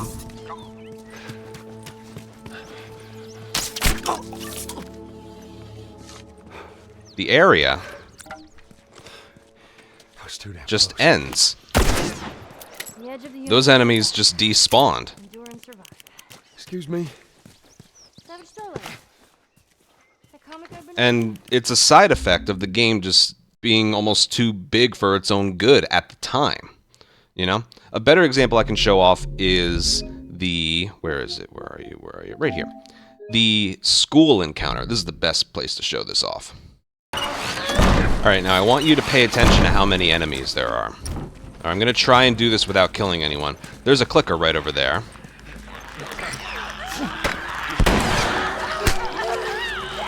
Three runners and 2 clickers over there.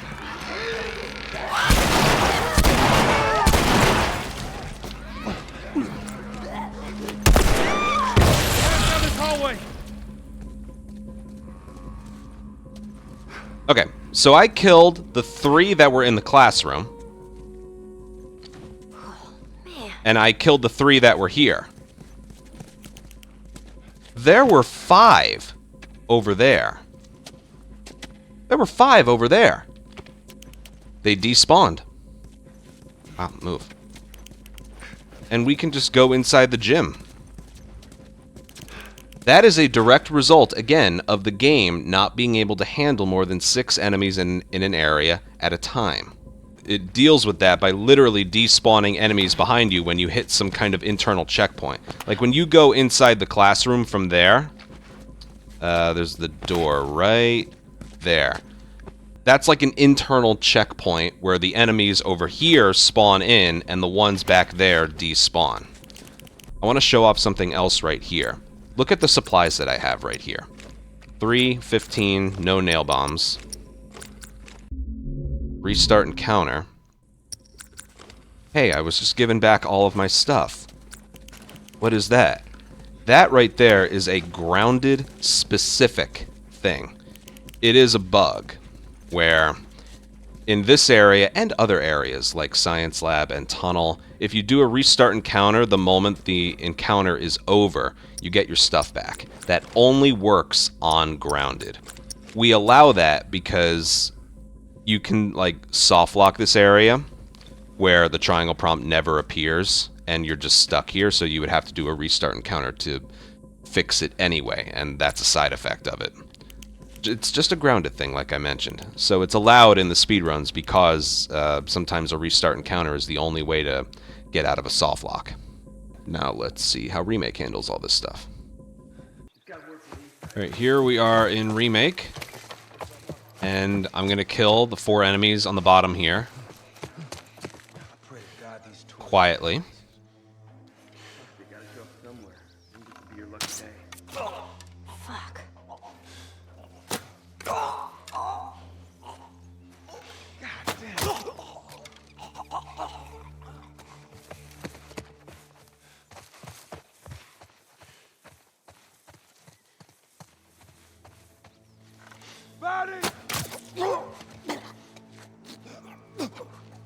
Okay, even if he didn't do that, the thing with Remake is because we're dealing with much better hardware, those enemies weren't going to despawn even if that was perfect stealth. Okay? Those enemies aren't going to despawn no matter what. So you have to do this area properly. And the same thing goes for the school. So yes, before we used to just run through, guns blazing, no issues. You two, follow me. I'll get us out. And deal with enemies. They would disappear behind us. Okay. Doesn't matter. The enemies aren't going to despawn behind us. Look how many enemies. 1, 2, 3, 4, 5, 6. A bunch. Ah, I need to reload. There's another one.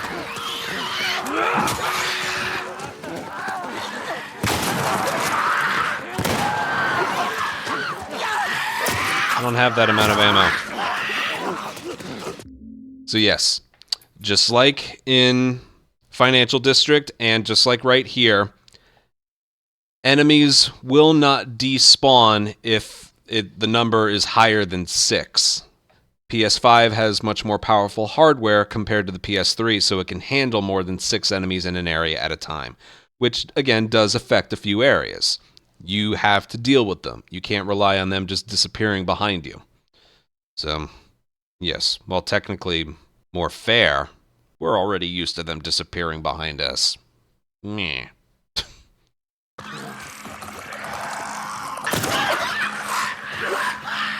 Bill, I need your help with this door. We gotta clear these guys first.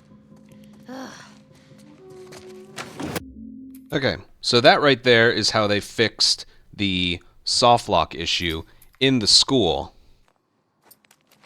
But you'll notice, because I can reload my revolver, restarting encounter no longer gets you all of your stuff back. And it's the same for every other area that I mentioned as well. Which, yes, they fixed a glitch, but like I just mentioned, we were already used to it. Meh. So, yeah. See that? I didn't have to reload anything when I entered the school. So, yeah. Alright, next thing. Back to original, and the next thing I want to talk about with enemies is the begging mechanic. Now, this isn't from a casual perspective, this is from a speedrunning perspective.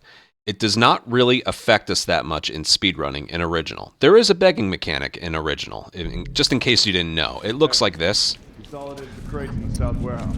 Supplies are locked. No, shit, no, please don't kill me, man, please, let me go. Hold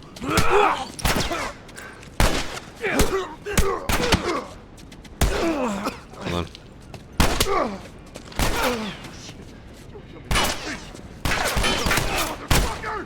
But yeah, it looks a little something like that. In original, occasionally what you can get is the guy without aiming at him going, no, don't kill me, man, please don't kill me. And what the game does is it disables your ability to finish him off, even if you're mashing square. And that can happen with like the second enemy in an area, third enemy in an area. It can happen to pretty much anybody. To avoid the game disabling your ability to melee, all you gotta do is make sure that when you knock an enemy to the ground, you're mashing square. So like this. Punch, punch, punch, punch. Same thing with the melee weapon. Sprint, swing, and then immediately and over the top of the head, swing. If you do some delays in your inputs, that's where you can get the game like I'm mashing square. Come on, kill him. And it's not, even with other enemies around. There's a workaround to basically where we don't have to deal with any of this game's begging animations or just the concept of it at all.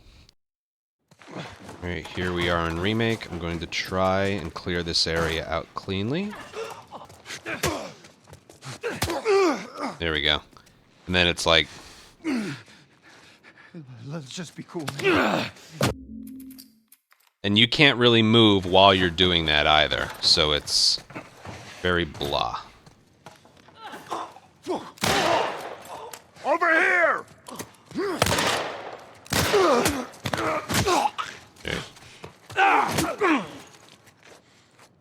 See, it's like...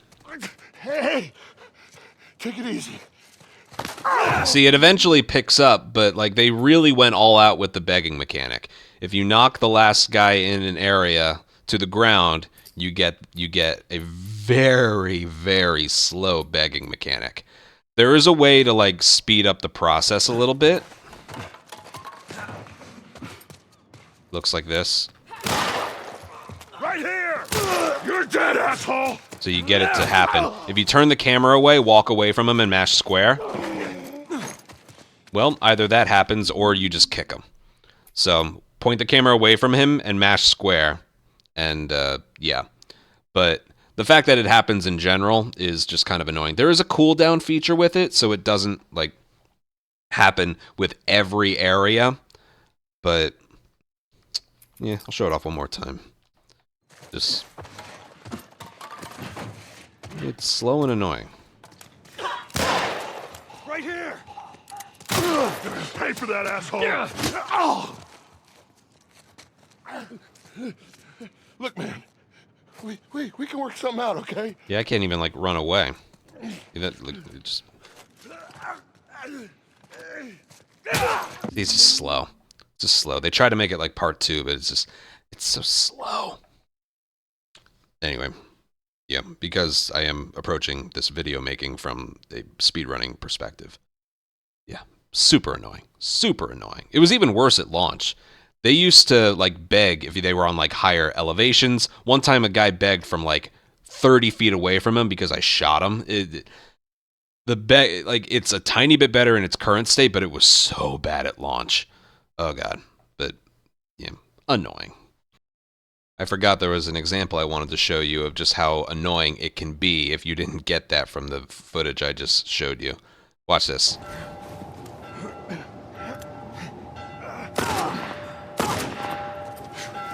Don't beg. Don't beg.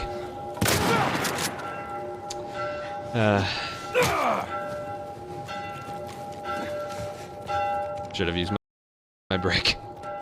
Even though there's like enemies that spawn in later, the game still thought that this was the last enemy in the area. So this is not just something that can be triggered by a punch. Don't beg. Don't beg. Even a point-blank shotgun. Yeah. So, almost forgot to show that one off. Alright, next thing. Alright, back to original, and this is the final thing I'm going to show off for this video. Something the original does better than Remake with regards to speedrunning, and this is a quite obscure one, and kind of my fault as well, is the timing methods. So, there's two different types of timers in speedrunning, RTA and IGT, real-time attack and in-game timer. Now, the reason they call it real-time attack has to do with just something how they called it like a long time ago. But RTA stands for that, and it means a normal timer, like so. What I've been thinking, yeah, don't think. Even if the game is paused, or you're skipping cutscenes or restarting encounter, no matter what, as long as you're playing, the timer keeps going and going and going until you get to the end. It does not stop for any reason ever. Now, the reason we do that for original Last of Us is because all of the loading screens are pretty much exactly the same. It's a remastered PlayStation 3 game, so the loading screens are good. Not only are they good, again, they're the same across the board for anyone who wants to try it. I do my speedruns on PlayStation 5, unpatched, and if you do your speedruns on PlayStation 5, unpatched, you're going to get the same exact loading screens as me, if you do them in the same spots that I did. Exactly the same. Therefore, we can time it with a normal timer. Remake, however, much like the original Part 2, Remake loading screens, even though they are fast, they are not the same. So I could skip a cutscene and the gameplay would load in maybe 3 seconds later. That could be 4 seconds later for someone else, and just there's nothing we can do about it. I remember a long time ago, there's one restart encounter we do towards the end of university before heading into the science lab. I don't have the video to show it, but this did happen. I got a loading screen that lasted so long that the little circle on the bottom right was filling in. Just like when we ran original Part 2 with the moths on the top right of the screen. There's that little loading screen circle on the bottom right. I didn't even know the Remake had that, but it did. But the loading screens are usually so fast you don't see it. But for some reason, I did a restart encounter in a spot I normally do, and I got one. And there's something like that for like pretty much any skip cutscene and any restart encounter you do. So we cannot use a normal timer. So we go with an in-game timer, because that's consistent across the board. It's basically a timer that doesn't count loading screens and when the game is paused. That's the case for most games that use an in-game timer. The reason I put that as a negative, and again, this is the awkward part, it's a negative and it's partially my fault. Remake has speedrun mode right here. Myself and a few others, Scarlet, Blagus, and Adef, the guy who was on my GDQ couch when I did Left Behind. We consulted with Naughty Dogs. We were Naughty Dog employees in September of 2021. They told us that Remake was a thing, and they wanted our input on a speedrunning mode. And this was the result. And how it worked, it's so cool. I love everything about it is awesome. But I think it was 8 months after the game launched, they did a big patch and fixed a bunch of things that I've been complaining about, and they also changed something in speedrun mode. So this is how it used to work. So the timer is technically going, but because we're on a cutscene, it's not counting, and then it would count 1 second before something would appear on the screen. And if we're gonna go to something else, you'll see that it pauses on the cutscenes, it pauses on a pause menu. It's not counting during loading screens, but it used to count 1 second after you skip a cutscene, after you die, and after you either restart an encounter or checkpoint. And it looks like this. Basically, it knows when the game's going to start, and it counts for 1 second. After the patch, Nope, that's it. Okay. It did this.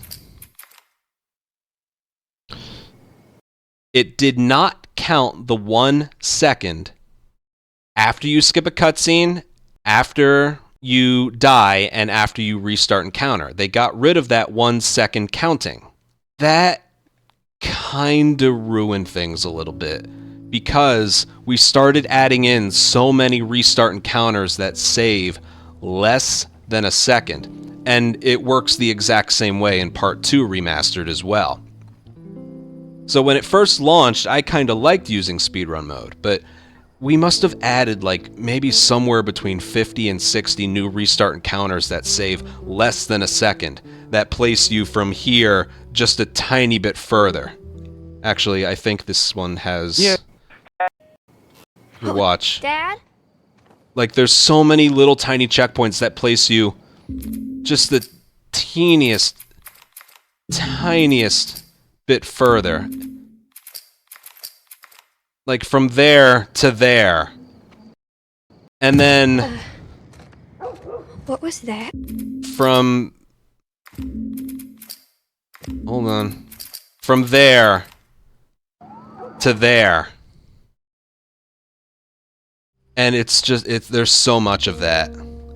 Again, it wasn't a huge problem when the game launched, but after the patch, and it wasn't counting those seconds, or the 1 second in the 3 different ways that I talked about, we have all these, like, I don't know the exact number, but so many new restart encounters, and it's like, I think that turned people away from wanting to run Remake. If you want to run permadeath, you don't have to deal with that because you can't restart encounter at all. So Remake grounded permadeath is actually my favorite category in Remake. I've personally tried to reach out to Naughty Dog to see if they could revert it back or maybe like change something. I've even like brought up the idea, and some other moderators of the speedrun Discord have brought up the idea of maybe enforcing like a 2-second penalty per restart encounter. If you know the rules ahead of time, you know, we would do the run a different way to accommodate for that, but it's hard to enforce, you know? So it's one of those things, I acknowledge that Remake speedruns are not in a good place because of what I described, but I don't really know of a workaround. Again, I reached out to the studio a while back, but I haven't heard back. I think they're just done with support on anything Last of Us right now. But yeah, that's kind of my fault. That one's kind of my fault. This entire video was just talking about like why I prefer original speedruns over remake speedruns. Just the timing method in and of itself, that is yeah, that's partially the reason why as well. I don't mind running it in-game timer, but all those extra added restart encounters, it did take something away from the run. We can always change it, but for now, that's how it works, and it's a little... But you still have permadeath, you know? So... But alright, I think I'm gonna wrap up this video. I wanted to make this video because I get asked so much, like, why... It's been almost 12 years, why are you still running original Last of Us? I love it. I love it. Even though it may be, like, visually inferior, there may be some outdated gameplay mechanics, God knows how many glitches I found, I just find it so charming. And I find it preferable with regards to professional gameplay. I mean, Factions is still going, not strong, but it's still going. And, you know, I've played Factions since 2016, and I've gotten better at speedruns because of it, because it's just, it's the gameplay. It's just the gameplay, the responsiveness, the controls, everything. I just like it. That doesn't mean original does everything better than remake. I'm going to follow this video up with another one where I talk about things remake does better than the original. So look out for that one. And yeah, that's it for me with this one. I will see you guys next time. Bye.